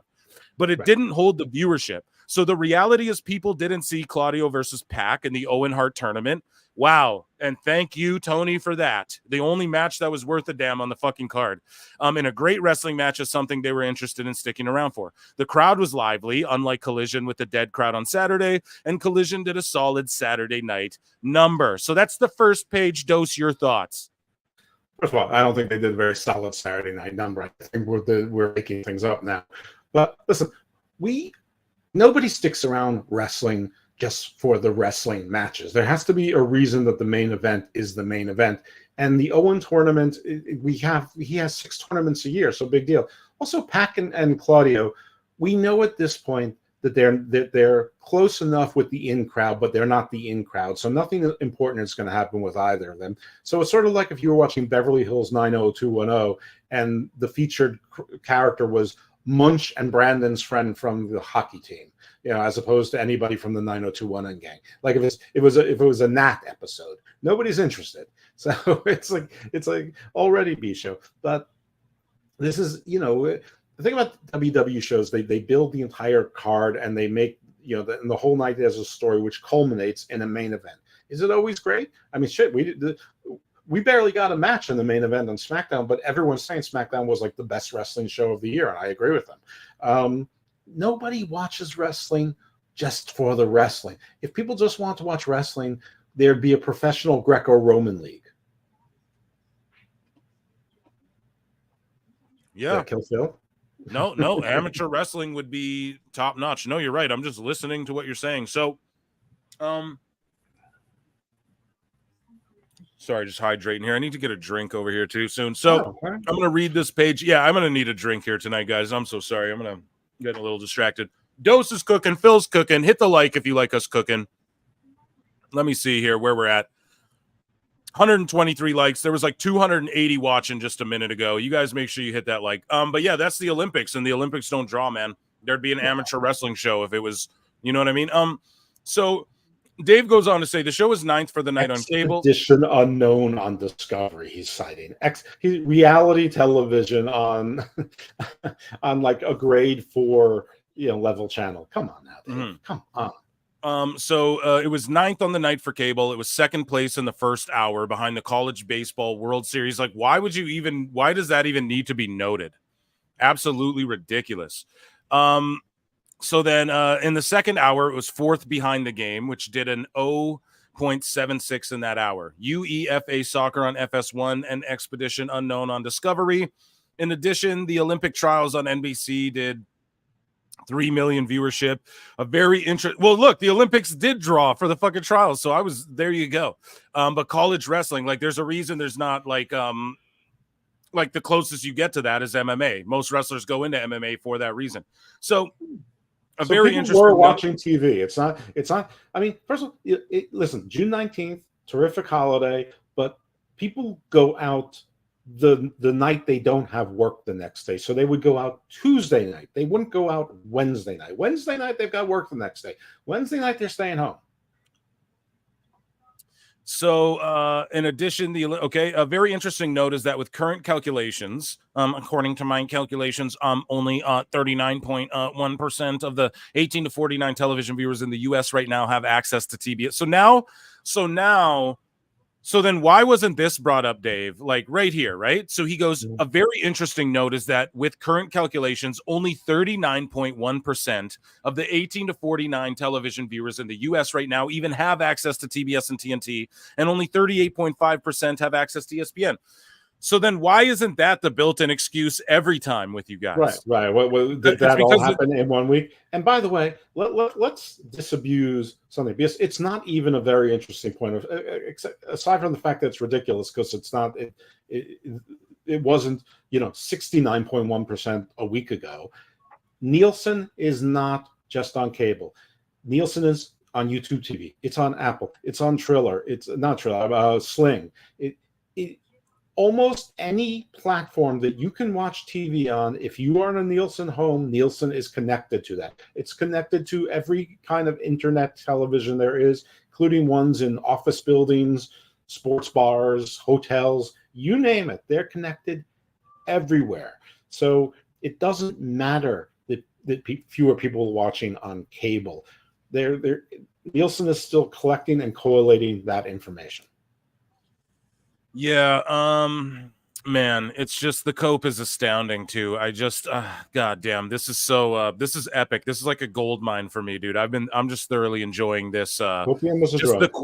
Yeah, dude, just like a very interesting note that the viewer, like, just some bullshit. Like, you never brought that up before ever, dude. It's it would be a very interesting note if as of June 12th, it was 72.5%, and in 1 week they lost 30 points. I mean, that would be an interesting note that there was some en masse, departure from TV. Everyone went to a more pastoral lifestyle and started worshiping the Sky Father and the Earth Mother. So Sista series, I don't know what that is. The usual top entertainment competition on BET. Okay, is that like a Sista reboot or something? Which usually does 0.18, did a 0.12 last week, did 749 this week. Okay, so what does that? So see, people are watching TV, I guess, or is he trying to point out, like, look, they're doing lower numbers? I don't know. AEW was clearly hurt by the Black Panther movie lead-in. You guys, Hold on a second. What? Do not disrespect T'Challa. Wait a minute, dude. Wakanda Forever, bro? Not even part 2, dude. Not even part 2. Part 1, bro. Black Panther movie lead-in did a .04, and it was hurt by Black Panther. Why the fuck would Black Panther affect the TV rating for Dynamite? That doesn't even make sense at all. All of the sudden, the lead-in matters. Exactly. I mean, they've been denying that the lead-in matters for. They've been denying that the lead-in matters for 4 years, basically. And I think the difference is it's not that it's Black Panther. I think that the movies end at 7:58 or 7:59, whereas the Big Bang Theory, the credits start rolling around 8:01 or 8:02. So you're actually watching it. So there, it actually is people staying over. It's almost like the old TBS, 8:05 theory. Yeah, exactly. And it just proves that, again, these people are coping. These people are lying. Liar! Because I thought that the overrun didn't matter. Just what Doe said. That's the point I was getting to. Like, well, I thought Big Bang didn't affect it. So now we're admitting and you're agreeing with Phil Marks that it conflates the number. It's strange how that always seems to happen with these guys, man. So crazy cope bringing up Black Panther. And I said Sean Sapp earlier. I thought he was the one who said Black Panther. Observer never ceases to amaze me. They bring up Black Panther as well. They were hurt by the lead-in because the lead-in was weak, meaning a lot of their shit is conflated from this fucking lead-in of people watching Big Bang. It's just point blank. They admitted it right there. So I never want to hear when people meme Sheldon Cooper and all that. I never want to hear people saying that's not legit or the lead in anything. They're admitting everything right here in real time. Dave's admitting that the fucking shit about the demo. They're admitting stuff about the fucking overrun the lead in. And hopefully they bring up something about overruns too, because Tony did a fucking overrun again and he even advertised it. Didn't do shit. Do you know what the viewers of the Big Bang Theory, what white comic book nerds and Raj love? Kendrick Lamar. Yeah, exactly, dude. And that's what they try to say. Oh, Juneteenth celebrations. It's like, who's watching Big Bang? Like, what do you mean? I don't know, dude. I'm flipping straight over to Kendrick Lamar. Yeah, dude. It's nuts, man. So a spin is no disrespect to Kendrick Lamar. I mean, I've heard of him, but like no concert is going to take away from people. No concert's going to take away from wrestling fans watching wrestling. It just isn't how wrestling fans are built. No, exactly. And so the Big Bang Theory usually does a bigger number. So they're admitting by name the Big Bang Theory is the draw. And then they go on to stooge even further. These guys stooge themselves out. A spin stat is that. So they're just telling people who are paying for this shit flat out. They're saying, if you want to spin the shit around to try and fuck with the way reality actually is, they're just telling you that, okay? Or maybe am I media illiterate and spin stat? Dose, you're smarter than me. Is spin stat something I'm not aware of? Or is he just saying, if you want to spin it? Yeah, that's what he's saying, but he's been engaged in spin stat for the last 4.5 years. So, he's just trying to do a counterclockwise Southern Hemisphere spin stat. I mean, it's like Australia, the shit goes down the toilet the other way or whatever. You know what I mean? Well, yeah, all of his arguments are stupid because they're counterintuitive, they're counter-logical, they're counterfactual, and now they're actually counterclockwise. Yeah, and so he goes, a spin stat is that in 18 to 49, there was a 243% tune-in at the start of the show. So now they're giving, so this is the spin stat, they're giving the people they've galvanized, these weird sickos, WWE Real One, and all these weirdos. He's giving them this weird ammunition, this sicko bait to go out there and say, oh, well, in the demo, there was a 243% tune-in. And they're going to say that now. They're going to go around and say this to people on X. And it's just gross. At the start of the show as compared to 45% the prior week. So basically, what they're saying is that more young people watch the Black Panther, but turned off, but turned off AEW. So more older people like the Big Bang Theory. So all of a sudden, AEW's audience is older. I thought they were young and hip. I know, dude. I thought they were young, hip, rich, cool dudes who had ultra MRSA level IQs. Like Evil Dose. Mensa levels, not MRSA levels. MRSA's like a blood disease. It's like it's like when you get like an infection on your outside and it doesn't heal, like an outer hemorrhoid or whatever. Oh, is it? Yeah. Oh, it's Mensa is what I meant to say. Yeah, I said Mensa. MRSA. Yeah. Jesus Christ, I'm such a yeah, but MRSA's like a John Moxley constantly. Yeah. Oh my God, we got a super chat here. What the fuck? A spin that the verbiage from these weirdos, bro. Exactly, and he's telling them like, if you want to spin it on its ear, you can say that. And then Dose just broke down logistically, but sickos are gonna go, oh yeah, no, there was this big 243%. So stupid, man. The biggest cope I've ever seen in my life. It's hilarious. And so the spin stat, we have basically they gained 204,000 viewers in 18 to 49 at the start of the show this week, and as compared to 108,000 the prior week. Modern Family, which followed Dynamite, did a 0.03 in 18 to 49.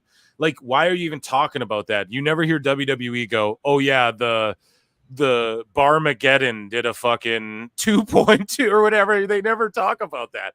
It's so stupid.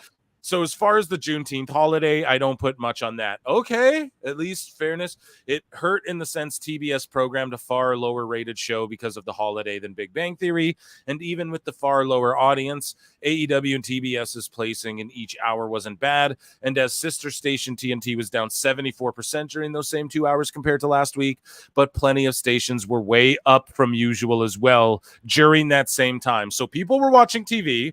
Plenty of stations were up during that 2 hours. But TNT and TBS are down those 2 hours compared to other weeks, and they're supposed to get $1 billion, according to Dave fucking Meltzer. Liar! Tell us what you know, you goddamn liar! Sorry, go ahead, Dose. No, I have nothing. Dave, I'll tell you what Dave knows. He knows absolutely nothing. The only person that gives him information is Tony Khan and the Young Fucks. I think even Omega's cut him off. So he gets one story of skewed, coke-addled, delusional liars that love to lie, telling him things, and he repeats it as if it's the gospel. He second sources nothing.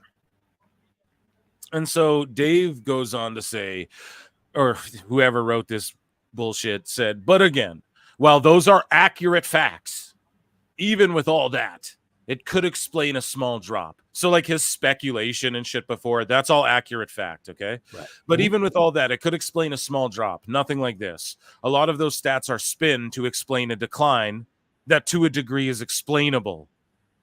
What the fuck? He's coming to the realization that his heart is actually broken. Dude, this is the Warren Commission report, dude. That's what this is, man. It's like one of those 60s songs where the guy finally gets around to he lost his girlfriend and his one true love, and he effed up, and now he's got to figure out how he's going to live the rest of his life. This is Dave right now, going through a song by like the Shy Lights or the Delphonics. So Dave says, obviously there was less interest. Obviously, the audience didn't stick around for the main event. House show declines historically precede and predict future rating declines, and this prediction factor came a long time ago. Yeah, you think, Dave, and not only that, they don't do house shows. So don't even, like, maybe if they did house shows, refer to it like that. And I get what he's saying, like, house show declines, but live attendance. All of their house shows are TV events also, which usually brings more people out. And it's just a spin. Like, it's just, again, this spin that they admit to doing. And numbers on Wednesday have been down in recent months. Well, shut up. And also, it's summer, Dave. Like, less people watch TV and that, but, like, just shut up. Like, yeah, but I think he's only talking about AEW right now, and he's finally admitting that there's been a decline. But there's been mostly a decline ever since day one. We got some spikes with Punk in various iterations and some occasional other spikes, but it's been if someone did the 5-year chart, it would be mostly down and to the right. Dave 1, is that like Robot Dave, I am Dave 1. But like and the numbers on Wednesday have been down. Dave 1 is like a bot on a Star Wars, Temu Star Wars, R2D2. Instead, you get Dave 1. The fact is that they did not maintain the audience that started the lowest in history due to the lowest lead-in history. So they're just like admitting the lead-in is everything. It's probably an aberration, as you never want to do the quote sky is falling reaction due to one bad number. And I do agree with that. Like, it's not like AEW's going anywhere because of this, but their TV deal is not going to be $1 billion like we were lied to about or whatever. But this was more than a bad number. The fact is, Collision and Rampage this past week were fine when you look at the placing and in the time slot, but those aren't really fine either because no one's really watching those, but he gets away with it.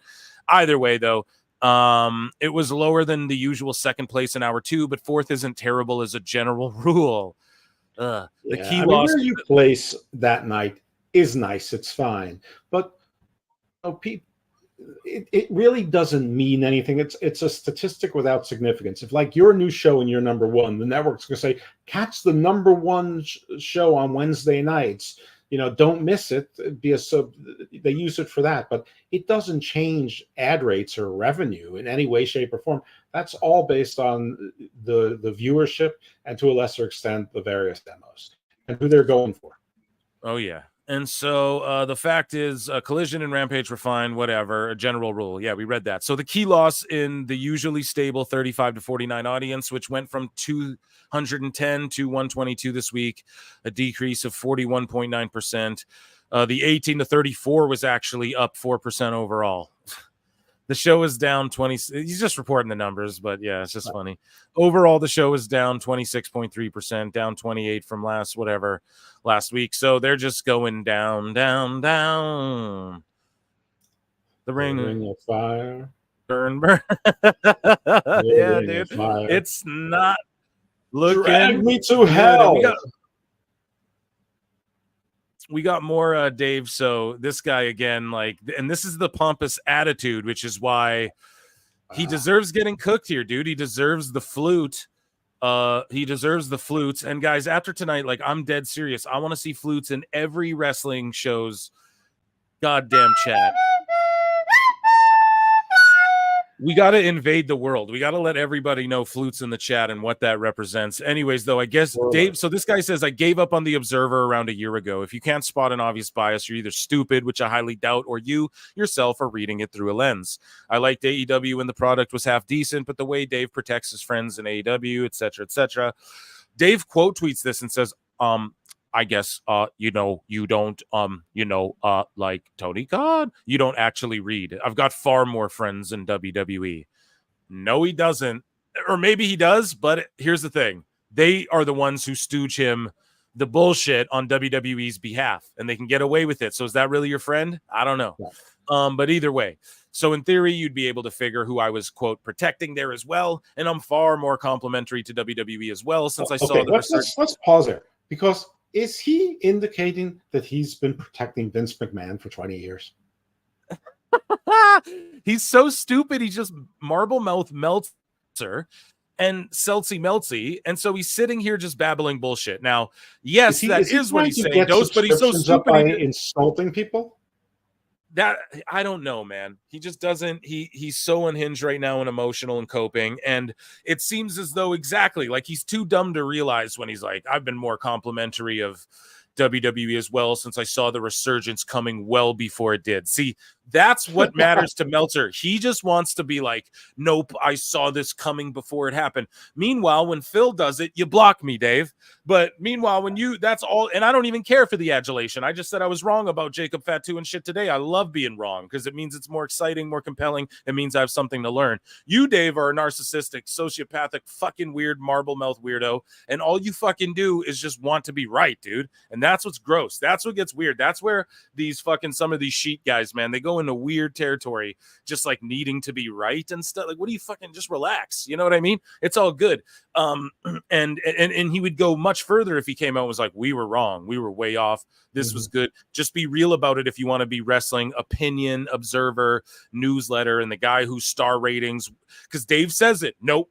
I give fucking matches that I don't like high star ratings too. He says it so he thinks it's just I knew the wave was coming before the resurgence was coming well before it did in WWE. No, you fucking didn't. No, you didn't. He did not. He's always doing this. Anyways, but AEW does provide great in-ring action. We went over that. I screamed about it 20 minutes ago and has great success over the years. It's a matter of opinion. Yeah, all subjective there. New Japan, CMLL, and WWE also provide great in-ring action. Why did you see? This is the bias, Dave. Why did you list WWE last on there? Just in his brain, that's what it is. Like WWE's at the bottom of the list in great ring action. When was the last time Dave was putting over? Someone pull it up and show me. When was he putting over CMLL matches? Like the next greatest big thing ever. Like when? He's only doing it now. It's bullshit. And so I don't know, man, just for him to attack people and be like, I guess you don't actually read. I've got far more friends. It's like, bro, no, Dave, we all read. All we do is I guess Dave doesn't actually read because the guy's first line is, I gave up on the Observer around a year ago. He's telling you I haven't read for a year. Exactly. And the guy's like, oh yeah, before the wave came, I was putting it over then. So exactly. Dave doesn't read. He just stooged himself. This is what I mean. This is the stooge cast. I don't even know what to call it, man. It's so much copium. I just bookmarked so much silliness. So much so that we have fucking Brian Alvarez responding to the GOAT AEW neckbeards. Man. Are you kidding me? Bro, the amount of people neckbeards gets to like respond to him is fucking astounding. Like he is way too good at what he does, trolling like this.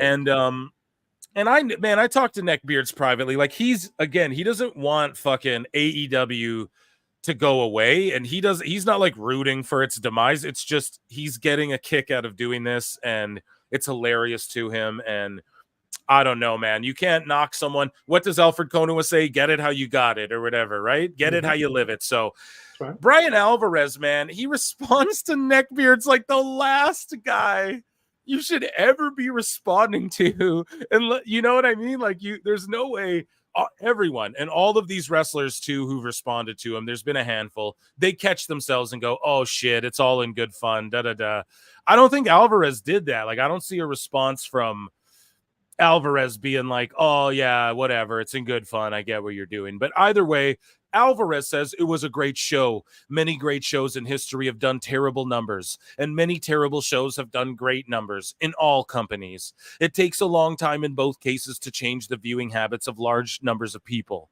and sometimes you'll see terrible numbers one week and a return to normal the next. And he's not like entirely wrong there, but him just going like, it was a great show, and then like neckbeards going, but cage match 8 point. But I disagree. I don't think it was good. The matches were too long.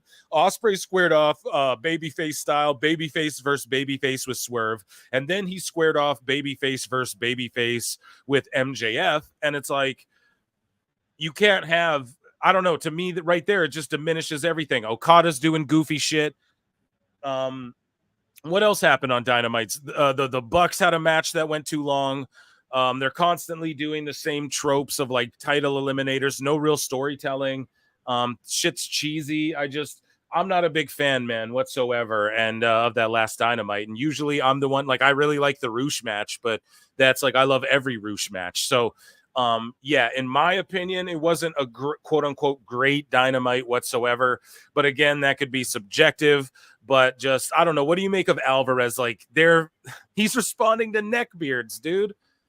Well, that's funny in and of itself, because I mean, Alvarez is usually cognizant enough about the IWC that he should know who Neckbeards is. I mean, Neckbeards is not a small margin. It's like one thing to not know who I am, but you should know who Neckbeards is, and disciplinary committee and all that. I mean, there are certain accounts, you know who they are and what they're about. But I mean, there are great shows that do poor numbers, but usually there's a reason for it. I mean, on a Monday night when there's the College Bowl championship game, Raw is going to do worse, because even though most wrestling fans will pick wrestling over real sports, 15% might not. And if you're doing 2 million people, that's 300,000 less people. So, I'm rounding numbers up, people. I know that Raw rarely does 2 million. But that there's usually a cause. It's not usually out of nowhere.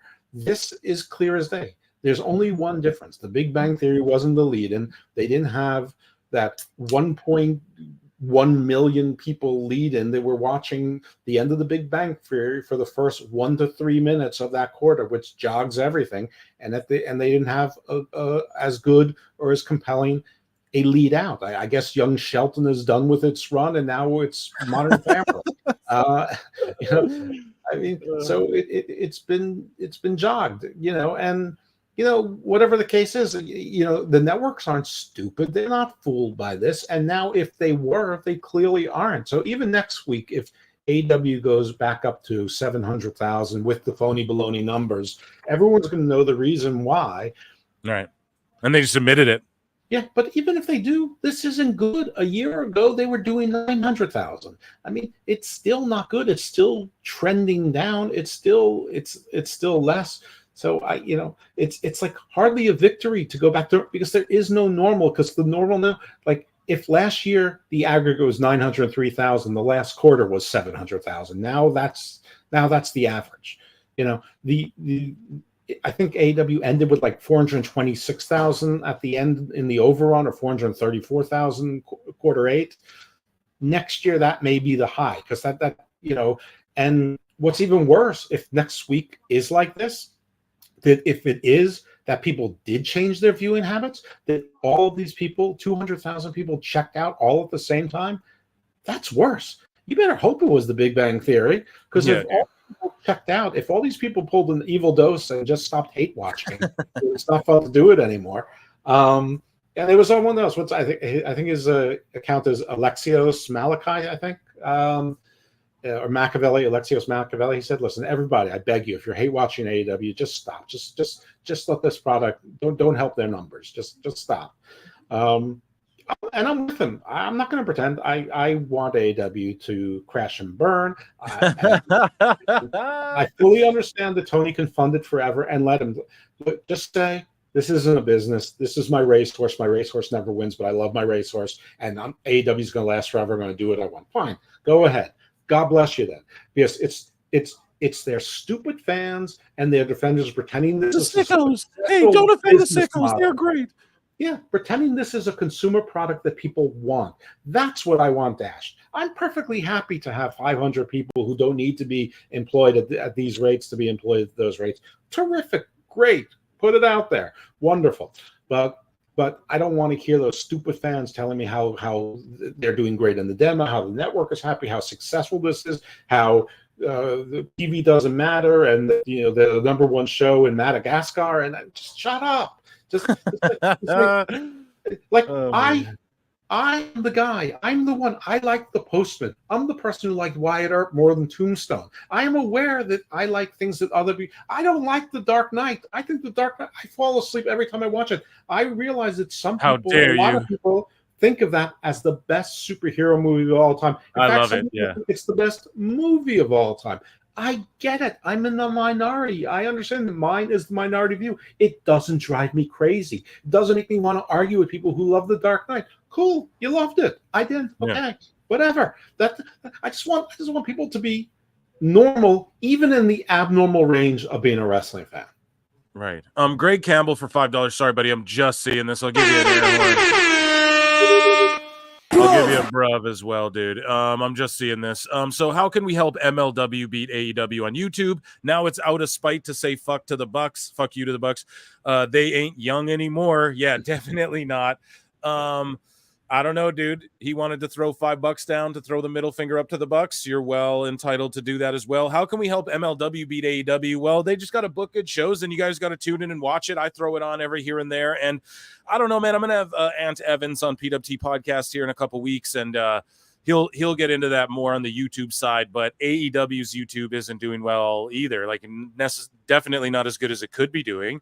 And Ant Evans has a lot of insightful things to say. I interviewed him on Toonie Talk before there, but there was a lot more I wanted to get into with him, and he's going to come on PWT podcast right away, and he will break that down more in depth as well. And I'll ask him about MLW for you guys, because I'm interested too in OVW as well. After that Netflix series, on like the wrestlers or whatever, they started up in their YouTube game, and it's smart, you know.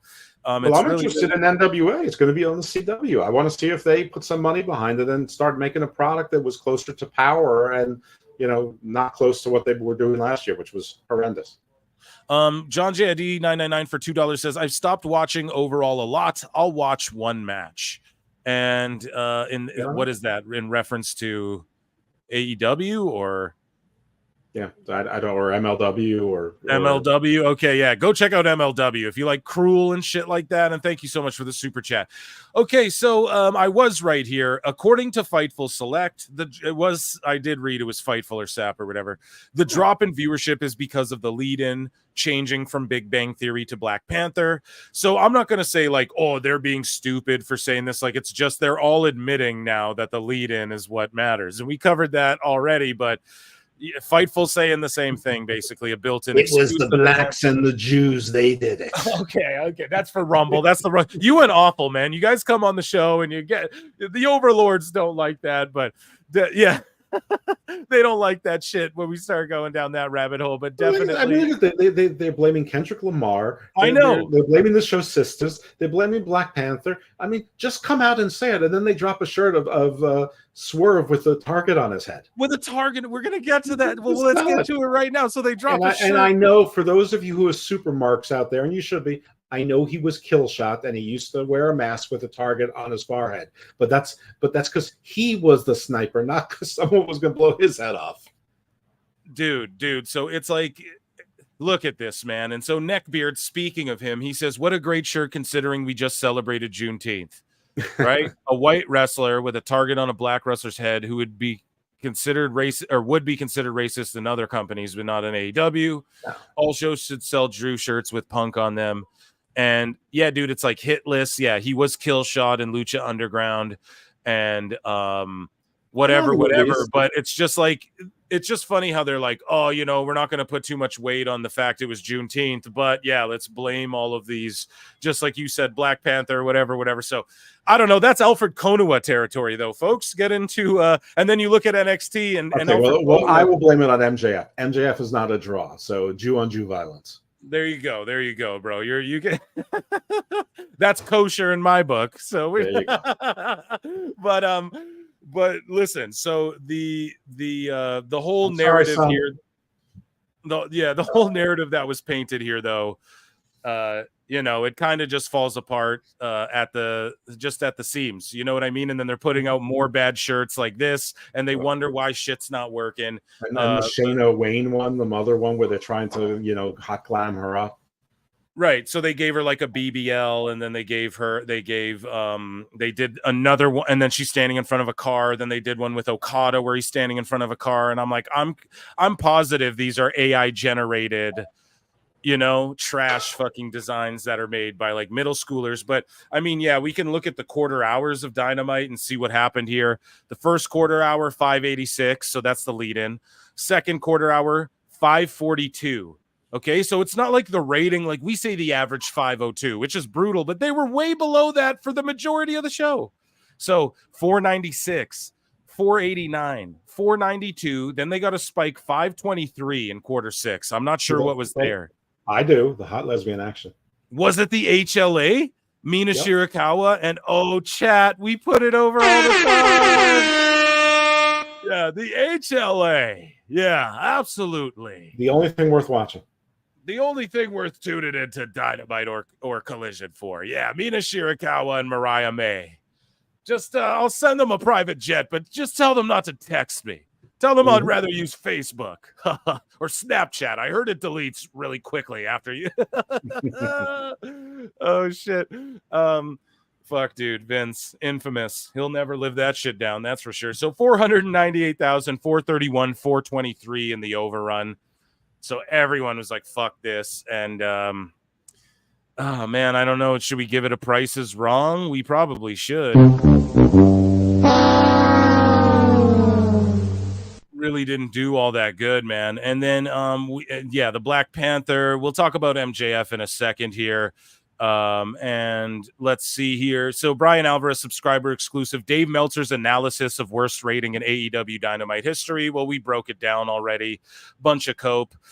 Dave Meltzer tweets out, AEW Dynamite on Wednesday did 502. Well, we have a lot to digest. And I quote tweeted it and said, even the sickos aren't that sick. Yeah, right. And, you know, in other news, when it comes to the TV ratings and all of that, like, you know, Vince may be gone, but this is Observer, the Brian and Vinny show, right? Figure Four, sorry. And they're going, Vince may be gone, but his booking remains in NXT. And it was such a fire NXT. It's like, dude, no, you're talking shit. I quote tweeted this and said, what have I been telling y'all for weeks on PWT? Look at this abhorrent display of a clear and objectively false agenda designed to galvanize the sickos into thinking stupid shit like this in order to undermine NXT and Trick Williams. I told you guys this was incoming.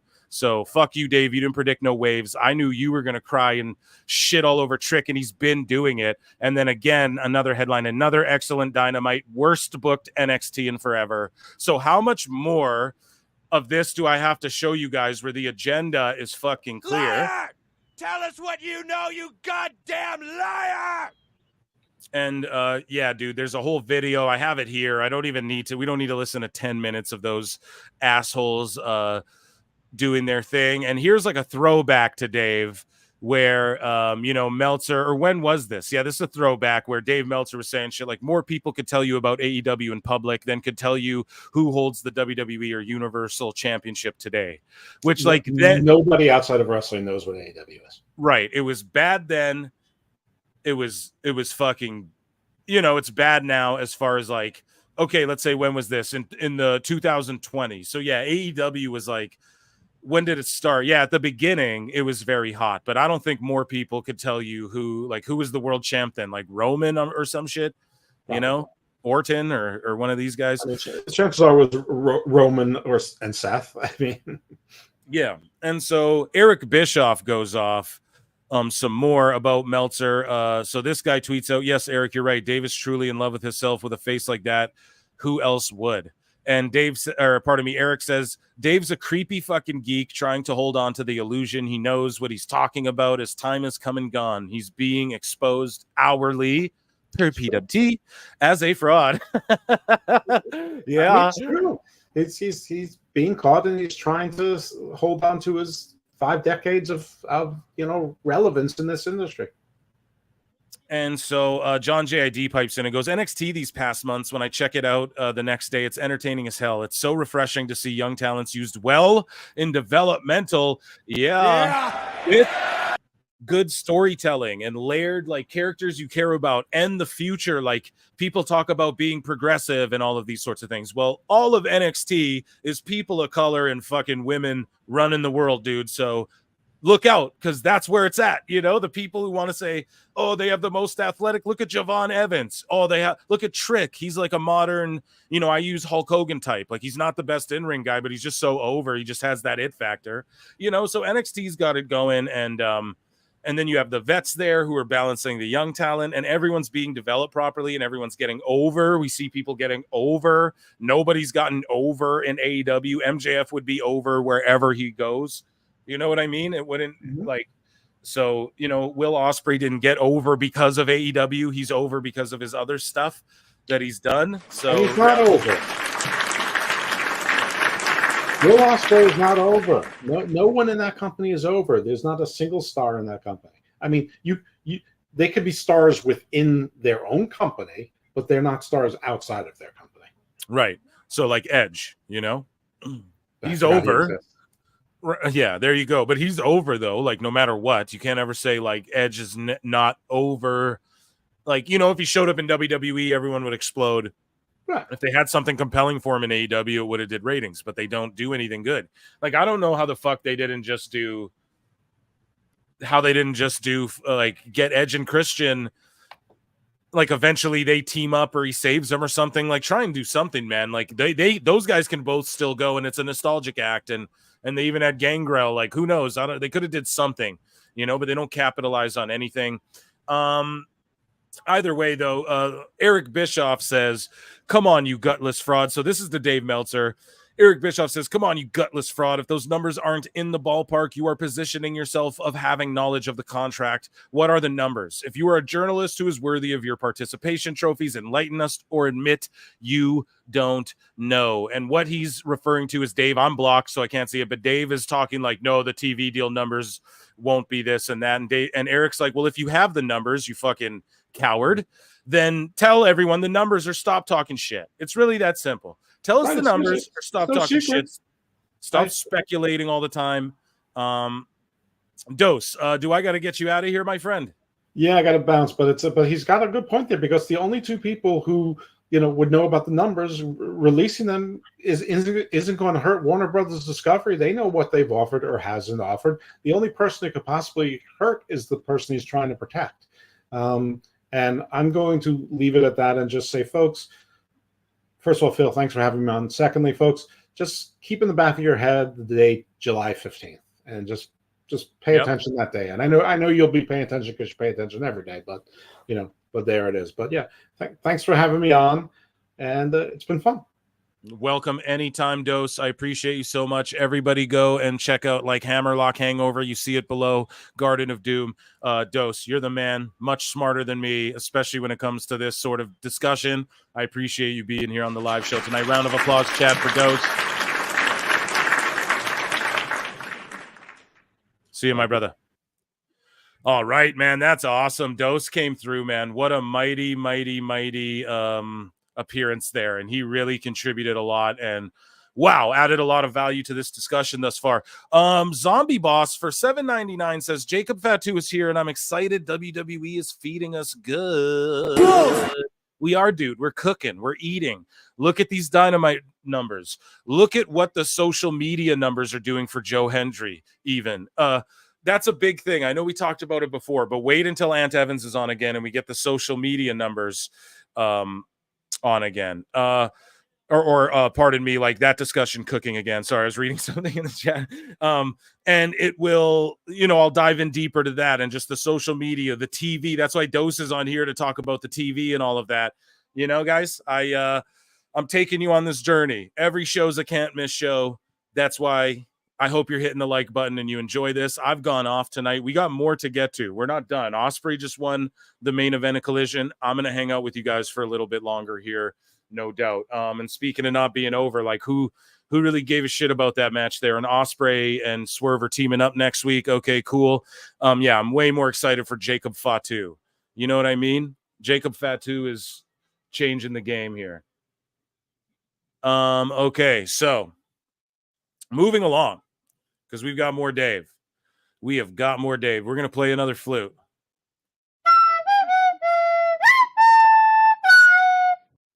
So, at Switchblade 97, June 20, can anyone help me and show me where Eric Bischoff predicted AEW would be out of business or that the TV would be canceled for big ratings? Also, where he predicted NXT would kill them head-to-head. Yeah, I don't think Bischoff said any of that, but Dave is having fake arguments in his head, or he's just conflating and mashing together a bunch of different people, and then he wants to like blanket just be like, yeah, all of these people talked this shit and said these certain things. And he's speaking in general, and there are a lot of people in general who said that, but I don't know. I always combat when everyone's like, I want to see AEW fold or I want to see AEW out of business. I don't agree with that. I don't personally. I really, really don't. But it's all good either way, right? Like we don't have to get like separate them the way Dave is. Look, he admits it. Like, well, because they did this thing, I don't like that. That's what he says right here. So this guy says, I don't understand the hate for Cornette and Bischoff. Both have been far, far more successful in the wrestling business than everyone I see shitting on their names, and they have basically predicted everything that has happened in AEW. Dave says they predicted AEW going out of business in one case, and the other predicted the TV show would be canceled for bad ratings. Both predicted Vince and NXT would kill them head-to-head. There may have been points where each were accurate, but in the bigger picture, they weren't. The next TV deal will determine if they were ridiculously inaccurate big picture or just inaccurate or a few years, but closer to accurate this year. Dave, man, is just melting down, babbling clown nonsense, dude. That's the worst part. It's just like, how does anyone follow this? Yeah. You guys, I'm losing my mind doing this for you. That's why you need to get the likes up. And I love the PWT universe for just, you guys are the reason I do this. I'm able to do this. So anyways, basically though, the TV deal, it's already not panning out. Dose is saying July 15th. You guys will know it's not going to pan out the way they predicted or they wanted to. And I don't know. Dave's just stating that these guys predicted things that can you back up that Bishoff ever said? I don't know, but either way, NXT is killing Dynamite head to head. If they went head to head right now, NXT would kill them. And then they'd cry about, the main roster stars, even though all of AEW is supposed to be their main roster stars. Do you know what I'm saying? So let's see here. So it's just cope, complete and utter cope. So yeah, I'm trying to see how I'm going to circle here because he talks about WWE. And but Dave was critical of AEW as well. So Dave was confused by AEW's pay-per-view archive becoming available to purchase on Thriller TV while the company is in active negotiations with WBD. Triller TV. Did I say Thriller? Yeah, I should have read this earlier when we were talking about it, but we did like an abrupt Meltzer moment of the show. You know, the whole show is based around this. So Dave said that you would think that if they were negotiating the streaming stuff that the pay-per-views would be part of those negotiations. Really, who's going to buy a pay-per-view even at $7 from past years? People can't even keep up with the current content. The idea of putting it up as a pay-per-view, I just don't see that as big money-making opportunity at all. So that made the whole thing between the fact that this clearly is not going to be big money business and that they did this while they're negotiating with WBD. Boy, that was, I probably need to find out more about this because it doesn't add up very well to me. Yeah, Dave Meltzer. You what? You probably should find out more about it before you keep talking shit about it, dude. Jesus, man. Like, this guy's such a joke with his fucking Just for Men. God damn. And hey, shout out everyone who needs Just for Men. I'm not man shaming here, okay? But like, god damn, he just looks so goofy. He might as well dye it red next time, you know? So anyways, though, like even he can't understand why they went to Triller instead of Max. And it's because, Dave, what everybody's been saying. Okay? The fucking deal. It's what Dose has been saying, okay? It's not a billion or whatever you're talking about. Okay, no one's over. They don't have Punk. So let's stop this. Dave Meltzer even shits on what I was talking about earlier. On the announcement that MJF will be facing CMLL's Hechicero at AEW Forbidden Door 2024. And he says, that is a weird match. To me, it's like you have MJF, who's your biggest draw, and he's in a match that no matter what, no one's going to care that much about. Even Dave. Oh, my God, dude. Even Dave's like... So... for a TV match, MJF and Hechicero, that's cool. That's fine. I just don't see that as a pay-per-view match. That's just weird. Man, it is very weird. It absolutely is. We already covered it. We talked about it. And so MJF, I wanted to bring this too. He comments to Fox 5 New York on his re-signing with AEW, right? And he says, re-signing with AEW was a very easy decision for me, mainly because Tony is paying me an exorbitant amount of money. But outside of that, I also believe in AEW. I believe that it's where the best wrestle. I believe that we have some of the most top-tier elite talent you get to see in the world today. Man, I mean, you can believe that all you want, but we believe in Joe Hendry. Clap, clap. But for real though, it's like let's just reread, like, you know, they gave him a shitload of money. Is that in kayfabe? Who knows? But that's the only reason anyone's signing there. You know, you get an exorbitant amount of money and it's honest, but someone who's not getting an exorbitant amount of money, and this is from Cultaholic, AEW didn't offer Jeff Hardy a new deal following Matt's departure. So they were just like, yeah, we're done with him. But they're re-signing MJF just to piggyback off of that, what Observer was talking about there. And a friend of the show, great guy, never met him. He just doesn't know it yet. Dave Shearer I was told Uncle Dave is raising his price to an obscene $14.99 a month. We covered it already. I heard about it for someone who hasn't subscribed in years but was still emailed. Brilliant. Uncle Dave learned one thing from Vince: raise prices when you were losing subbers. For 15, you can be lied to. Oh shit. Dummy. Yeah. Dave Shearer, man, taking shots as he does. And my Uncle Dave is Uncle Dave Shearer from PW Insider. But yeah, dude, Dave, it's like a going out of business type party, right? Like they're plummeting. He's only got his core group of sickos. Got to raise the prices. And Uzi said, did Tony stop paying him? LOL. And Dave Shearer says, the sad thing is he gave away his credibility for free because he wanted the world to accept that his weirdo view of wrestling is what the masses wanted. They don't. God damn, dude. He bodied him there. That is amazing, dude, how he bodied him there. So, I got more Dave stuff, guys. I got some more Dave stuff. There is WWE news and stuff, but I'm going to talk about it maybe on the next show even, because Dave was confused further. We're on AEW, okay? Dave was confused further.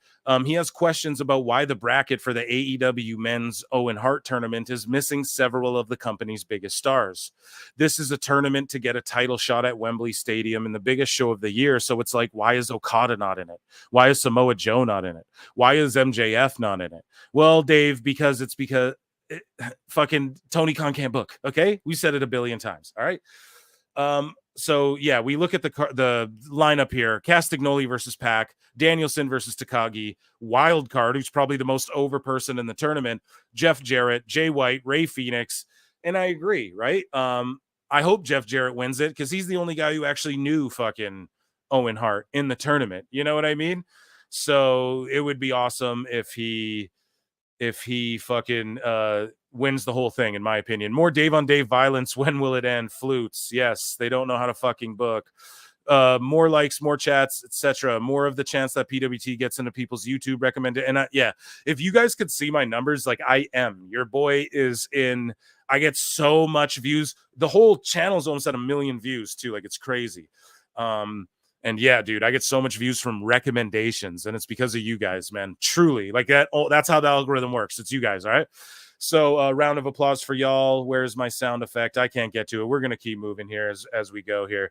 I'll give you guys a round of applause in a minute. I always put you guys over. You know that. So let me see here. Dave has to talk, though. So he's wondering why AEW's is in the toilets. He wonders why it's in the shits that it is. And then he questions why things that are over, getting 5 million social media views and all of this in 24 hours. He wonders why Joe Hendry and the Forbidden Door, the Prohibited Portal, NXT, TNA, Noah, Marigold, the shit they got going on. They're interested in moving into Mexico and Puerto Rico. And he's not putting this over, though. He's questioning WWE right now. He's questioning HBK. He's questioning NXT after they been smoking, but just fucking ran away with it this week. I need to drink a little bit of beer in Minecraft. What? It's hot in here, folks. I'm going off. So we're cooking tonight. It's hot in here. Okay. So Dave thinks that WWE's decision to have Hendry eliminated immediately in the NXT Championship #1 Contenders Battle Royal made no sense. Dave, he got all the social media views. He's more of a promo guy. What did you want him to do? Eliminate everyone? I've pointed it out a bunch of times. Jordan Grace was in the Royal Rumble, had the most memorable appearance, didn't eliminate one person, did a bunch of dope shit, let everyone know that she's a top threat to anybody, didn't eliminate one person. So this battle royal right here, Dave doesn't, like, what did he want Hendry to be in the final? Why the fuck would you do that? Like, you want to push your own stars. Kazarian threw him out, so it progresses a TNA storyline at the same time that it progresses a TNA storyline. You know what I'm saying? NXT storylines as well. And like keeping your guys over. And then Kazarian, the vet, who deserves it, if anyone, more than Joe Hendry, was in near the finals there of the 4-way, which is way better, dude. But Dave goes, if I'm a good partner, like the first thing I'm going to do is Brian, put the guys over in the other company. So see, Dave is so stupid. He thinks that like what Tony Khan's doing, where you bring in guys from other companies and then put them over on your guys, and that's just how you think you're gonna you're gonna beat your roster and make your roster look shittier than outsiders who should be below you or equal to you but not above you. Like, it just goes to show you, man, Dave is ass backwards. He doesn't know what he's talking about. He goes, what's the first thing NXT did? They had Jordan Grace lose to Roxanne. Yes. And then Tatum Paxley lost to Jordan Grace, Dave. Okay? Like, it's called building up to it, okay? Like, you're not gonna bring the TNA champion and then let them beat the NXT champ. Like, that's the fucking dumbest thing ever, dude. So then they come in here with Joe Hendry coming off the week where his song got like big airplay and was number 5 in the UK a couple weeks ago. Bring him in. Granted, they don't know the crowd's going to go nuts, but they gave very few people ring introductions. I don't understand why they threw him out right away other than they did. It makes no sense. Because they had to film the interaction with him and Shawn Michaels, dude. Like, because you're an idiot, Dave. That's why you don't get it. Oh, his song was number 5, so, you know. So when Sexy Red came in, she should have got a number 1 contendership at the NXT. Like, what are you talking about, bro? So fucking stupid, man. It makes no sense. And how dare you talk shit on NXT when AEW is doing what it's doing? But granted, he did say a lot of this doesn't make sense. And then the week after, they completely bombed the worst ratings ever for AEW. So at least Dave was saying like a lot of this doesn't make sense and I wouldn't do this. And I don't know, man. It makes you wonder sometimes. And then we had like WWE Gareth and Ryan Satin going at it over this Dynamite here. So I bookmarked this. So we got we're gonna go back here. This is like Time Cop. It's like Inception.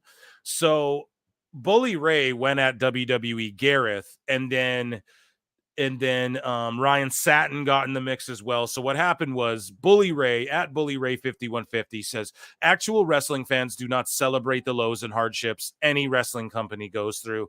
I quote tweeted this and said, yeah, but Bully, we shouldn't celebrate that they're going to go out of business or that, you know, like they're in the tubes. But what we not going to do is sit here and let them trash Trick Willie and Javon Evans and Joe Hendry and TNA and NXT and the booking of everything and make up all these lies and cope and all this bullshit when at the end of the day they're wrong and you know what I mean? Like, they're the ones putting out this weird toxicity constantly.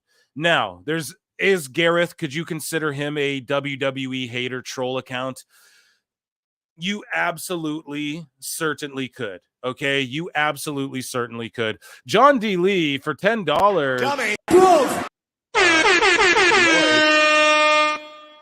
Behold, let's end the grift of Meltzer. Absolute clown. John D. Lee said, I'm going to pay Phil $10 just to tell Meltzer he's a clown, and let's end the grift of Meltzer. I hope he stays in business forever because I want to stay cooking him forever, but I always have I have years and years of back catalog I can always dive into, and I always will, guys. The flutes ain't going nowhere, and Brian will take over he'll take over the Empire one day, and we'll just be roasting that too. So don't worry, this is the song that never ends. But thank you so much for the super chat, and yeah, that is Meltzer's grift. You know, the grift, is it a grift? I don't know. I just think he really thinks he held the keys to the revolution. I know it's hot in wrestling. I truly believe he thought that. And with that, I guess we'll give you guys a flute because that could have ended the segment.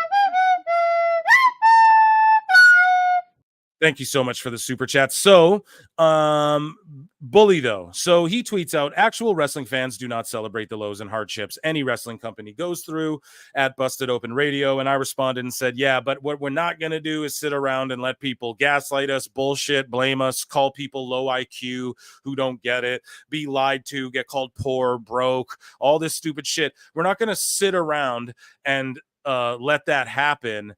While, you know what I mean? Like, while the ratings are doing this and the attendance are doing this, and you know what I mean? Like, it's offensive, bro. We're not going to sit around and do that. And so Gareth tweets and goes, Tony brought it on himself. Enough with the actual fans BS. Right. And I do agree with Gareth to a degree there, right? Like, actual fans, I hate that talk. Like, dude, I don't like, okay, I don't want to see the Florida Panthers. I'll bring it back to hockey because hockey's hot right now. I don't want to see them ever go out of business. But like, as Jim Cornette would say, right? Fuck them and feed them fish heads or whatever, right? Like, I don't want to, like, if they relocated, I wouldn't like and change their name. I wouldn't like throw a fit about it or whatever, right? There was a team called the Atlanta Thrashers. They got switched back to the Winnipeg Jets. Like, I loved the Thrashers when I was a kid. Like, Kovalchuk, Heatley was on that team.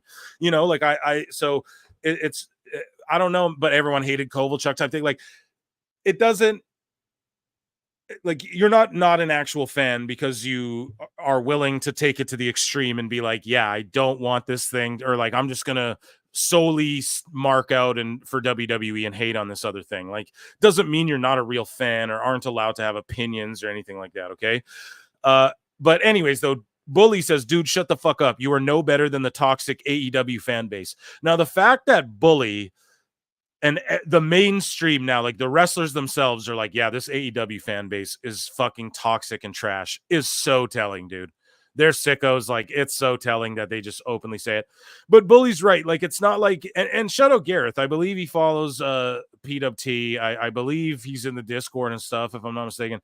And I follow him and stuff, and I'm not hating at all, but like, he, and I'll point it out to Awful and shit. Like, I'll say it right too. Like, your account is literally like, fucking, he wants it to die, you know, and that's his goddamn prerogative. Like, everybody's allowed to feel the way they feel, you know what I mean? And so anyways, though, Bully responds, you're no better than the toxic AEW fan base, a nameless, faceless coward who hides behind a keyboard because you're embarrassed by your own existence. You're the toxic WWE fan base. Sure, there's toxic fan bases everywhere, and I'll admit and accept and I'll call it out. Yes, there are toxic WWE accounts as well. You know what I mean? Would I call Gareth toxic? No, I think he's trolling and just being funny, like the way AEW is, and AEW neckbeards is, pardon me. And he's rooting against AEW, sure, but it's not, I wouldn't call him like toxic, but maybe I could be corrected on that. Maybe somebody else could go, no, he's a toxic guy, and here's why. I don't know. Savage Wrestling Podcast for $5 says, hey, Phil, been battling personal issues, and now my grandma suffers a stroke last Wednesday. Oh my God, dude. And she's not getting better. We're just ready. Her time to listen. Savage, man. Everybody, please, wishes, condolences, everybody. I want your good energies in the chat for Savage Wrestling Podcast, a long-time listener.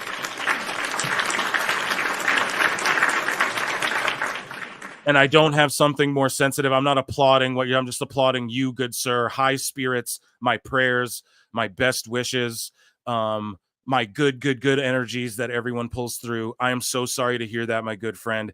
If you need a laugh, you know you're always welcome here. You need to chop it up, you can send me a DM or something. I can't promise I'll always get to them or see them, but my good friend, I'm super sorry to hear that. And the chat supports you. The chat loves you. We're all behind you. Good energies. We're playing our flutes for you tonight and your grandma. Okay, buddy. And I appreciate you even taking the time to come here and even say that. So yeah, man, best wishes, absolute best wishes. And my prayers truly will be in thoughts. DC for $10 as well. I'll give him an air horn here. Chat, give Savage Wrestling Pod all the love, okay? He needs a lot of support and love right now, and that's what we do here. So DC for $10 says, here to lol at Tony Khan, Meltzer, AEW, and the Bucks again. Absolutely, man. It's what we do here, and you can't deny it at this point. Like, they, you know, everybody said the Bucks are rating killers. They don't want to listen. Everyone says MJF's not a draw. They don't want to listen. And I don't, again, you know, they undermine Swerve. They roll out the red carpet for Mox. Mox is another promotions world champion. It's just a mess, man. It's a mess, and it's never going to be fixed unless they listen to the likes of PWT. Yeah. That's how you get them to listen, okay? Flutes in the chat, flutes under every flippin' comment of every wrestling video you guys watch. Leave a flute. People will be like, what's this flute business? And they'll find out it's over here, and Tony Khan will hire me, and I'll start shilling, okay? You guys want that? Is that what you... Just kidding, but it would be a better show. Anyways, though, back to... I wouldn't do it, man. This show is what... This show will always be this show, what it is. At its core will never change. So, anyways, though... Bully's like, you know, you're the toxic WWE fan base. Read the fucking tweet again. Trash. Hey, went at him. Garrett says, I couldn't care less about your personal feelings. Your response proves everything with what's wrong with AEW. Everyone else is to blame but the owner, right? Which is true, excuse me, pardon me. But Bully Ray has called out Tony Khan in the past a bunch of times. So I don't know. I don't know if Gareth, like, he kind of, like, Bully's not the guy to go at. He's super critical. He gets called old podcaster and all of these things all the time as well. So Ryan Satin, though, quote tweets this and says, Bully Ray is spitting. So then Gareth quote tweets it and says, can you stop crying for once? WWE fired you. Get over it. And then Ryan Satin responds, it must kill you to know that no matter how much tribalism you spew, WWE will never notice you or care about you. Meanwhile, I lived the dream life you'll never have. And now I'm moving on to something even better. Enjoy being a faceless loser forever. It's working out so well. Jesus Christ. So then Gareth responds and says, the difference is that I don't want a job in wrestling and never had a desire to. I don't need to brag about being successful because I'm living it. You, however, will be remembered as the weird stalker. Also, Tony isn't going to call you, just ask nicely. So everyone cooks Satin because everybody says he, I don't even need to get into it. He was following girls around or something, right? Like being a little too close with his peeping eyes or whatever. And so Bully Ray comes out and he's just in the trolling. Like, I don't know what Bully's doing here, dude, but he's doing like South Park memes and shit. And he's going, yup, Ryan Satin was fired. However, he had a job in the biz, unlike you, not afraid to use his real name and likeness, unlike you, has a hot wife, unlike you, gets laid on the regular, unlike you. Oh, I should have broke out the Stone Cold, the what? And is a handsome man, unlike, well, you know, and then hit him with like a South Park meme, dude. Oh, shit. Oh, man. Is that what Gareth looks like? That's crazy. Damn, Bully cooked him. So I don't get triggered by Gareth. I'm not like where I don't get triggered by any of these accounts. I'm starting a podcast with Awful, for fuck's sakes. You think I'm triggered by, but yeah, this mark on Mark. I wouldn't call Bully a mark, but yeah, Satin definitely. I'm a goddamn mark too. And it's just it's just insane that like Bully came in with the memes and is just sticking up for Ryan. I'm not hating on Ryan either, although him and I've kind of clowned on him a bit, but he's not such like, he'll respond. He'll tell you his opinion, and he stands on his shit. So I'm okay with that. I've had a couple back and forths, you know, I might agree with him on it, but he's definitely always being, you know, we know what side of he really hates Punk. He really hates WWE and shit, like ever since they canned him, and he really dislikes Punk too. So thanks everyone. Yeah, thank you, chat, for showing Savage Wrestling the love and support there. So this is wild that they duked it out, but AEW, I guess, in the main event of tonight's show, guys, I guess what AEW thinks will save things, or what Conrad Thompson, to say the least, thinks will save things. Oh, come on now, Eric. You don't think Shane O'Mac would be good in AEW, Eric? You don't think he'd jump off something high, Eric? Oh, come on now, Eric. That's not very fair, Eric. It's not really fair that Phil Marks came on his show and roasted Dave Meltzer the whole time. He's never been in the biz, Eric. Oh, come on now, Eric. It's not a clown car.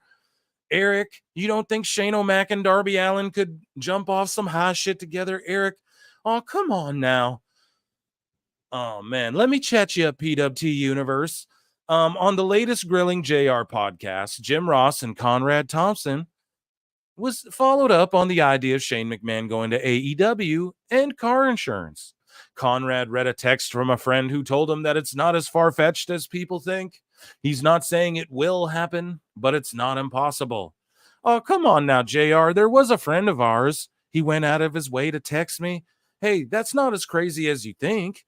And I know for sure that Shane McMahon has reached out to wrestlers on the AEW roster to at least hypothetically discuss the idea.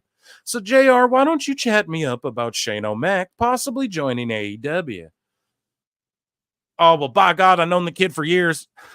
I know the kid for years. He's very durable. By God, he'll come in and he'll be a draw. I don't know. They think this is going to save AEW. I don't know. I would stay so far away from this. The only way it would work is if Shane came in and they did like he bought the company from Tony Khan. And then that opens the door for all types of weird Vince McMahon shit. And it would just prove that Tony's want to be WCW and he wants to be a mini Vince, or he wants to be involved with them. And somehow, like, WWE should have just hired Tony Khan back in the day or let him invest or something. No, he would have ruined that shit too. But for real, like, that would have made his dreams come true. I feel like, he just wants to be liked by these people. But yeah, Shane O'Mac, man, he reached out. I doubt it was anything serious. He probably just reached out to Edge and Christian and were like, yeah, he's throwing money around. Could I come through? Hey, it might happen. I might be able to sometime, like I could, whatever. Vince is gone. And I truly think that Shane and like Brock and these guys, they were loyal to Vince, and Shane would never go head to head against his father's company and his father's creation, but he's been sort of ostracized and pushed out of WWE.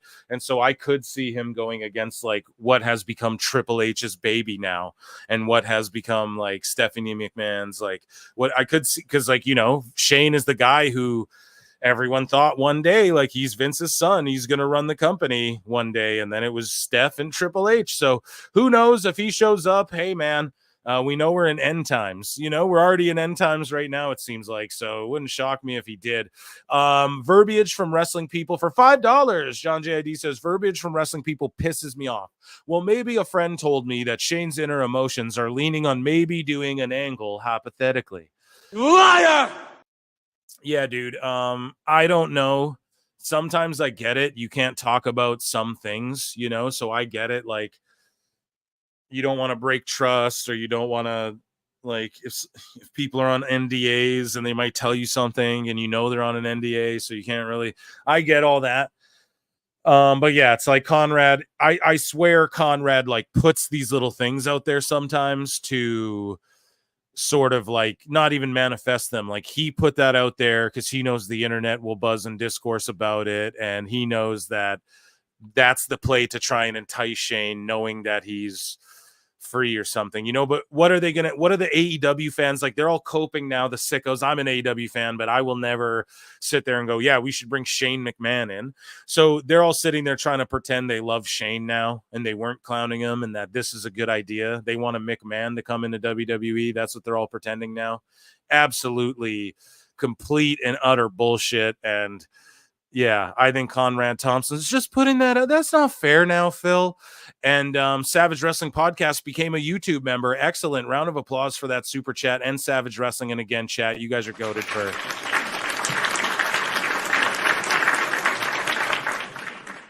sending him all of the love and thanks. And yeah, thank you for becoming a member. And this place will cheer you up, bud. If anything will, I assure you of that. Either say something or don't say it. Yeah, that's true. That's definitely true. I mean, I'm guilty of doing the same thing though, dude, because sometimes you have to, right? Like, I wish I could tell you everything that, let's say, like the boys had told me in DM, but I can't do all that because there could be things in play, right? Like, we all know. But anyways, though, guys, damn, what a can't miss crazy. There was like 300 of you almost in here at one point. What an absolute insane air horn for all of the chat tonight. What a crazy edition of PWT live show. I'm sure you guys saw in the bookmarks I had more in there, but it's more to do with like WWE and some stuff. Like, I have a podcast. I'm doing one with Wrestling Soup here on Monday, and I got Crossman coming on. So we'll dive into some of these areas then, you know what I mean?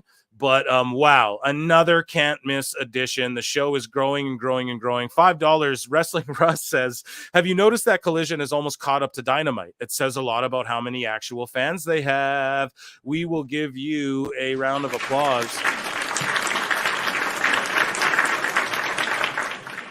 Yeah, absolutely, Wrestling Russ. It does say a lot about that. And also, like it won't stay this way, but like Collision's falling off too. And it did. Like, Collision has beaten Dynamite. If you want to break it down, like, I think Rampage has done bigger ratings than this last Dynamite. And we broke down the ratings in depth, so you guys already know it's like they weren't even, like, they were sitting in like the 490s even the whole time. Like, that's awful, terrible boo-boo trash. You know what I mean? Thank you so much for the super chat. I got to get out of your guys' hair, though. But most definitely at Pro Wrestle Times, at Pro Wrestle Clips. If you guys are subscribed to at Pro Wrestle Clips, please go and subscribe to at Pro Wrestle Times too. Let's get us to 1,000, please. That would be phenomenal. And like 1,000 subs, even if you don't want to watch it in long form, you want to just watch the clips and tune into the live shows, that's fine. But just subscribe to that other channel and say you do. Do it so you say you did. And yeah, thanks so much for being on this journey. Another smash hit of a show. Round of applause for your boy Phil Marks here. How about that? You know, proven once again, I'm a top draw, and no one's going off the way I am. No one's cooking the way I am. Nobody's piecing these things together, taking you on this journey. This was a can't miss episode. You guys tuned in droves. You're the absolute best. You're the goats. The chat is the goatest. Guys, I'll be back. Yeah, on Monday. At Pro Wrestle Times with a podcast, a pre-recorded one, PWT podcast episode, I think 66 with Pro Wrestling Soup. At least Mish will be there. Hopefully Joe's comes through. But yeah, stay on the lookout for that. Check out the Patreon members only show Thursday. And of course, we'll go live again Wednesday. And yeah, I don't know what to tell you guys. I love you so much. Peace. I look and see it's not just me. So many others have stood where I stand. We are the young, so raise your hand. They call us problem child. We spent our lives on trial. We walk an endless mile. We are the youth gone wild. We stand and we won't fall. We're one and one for all. The writing's on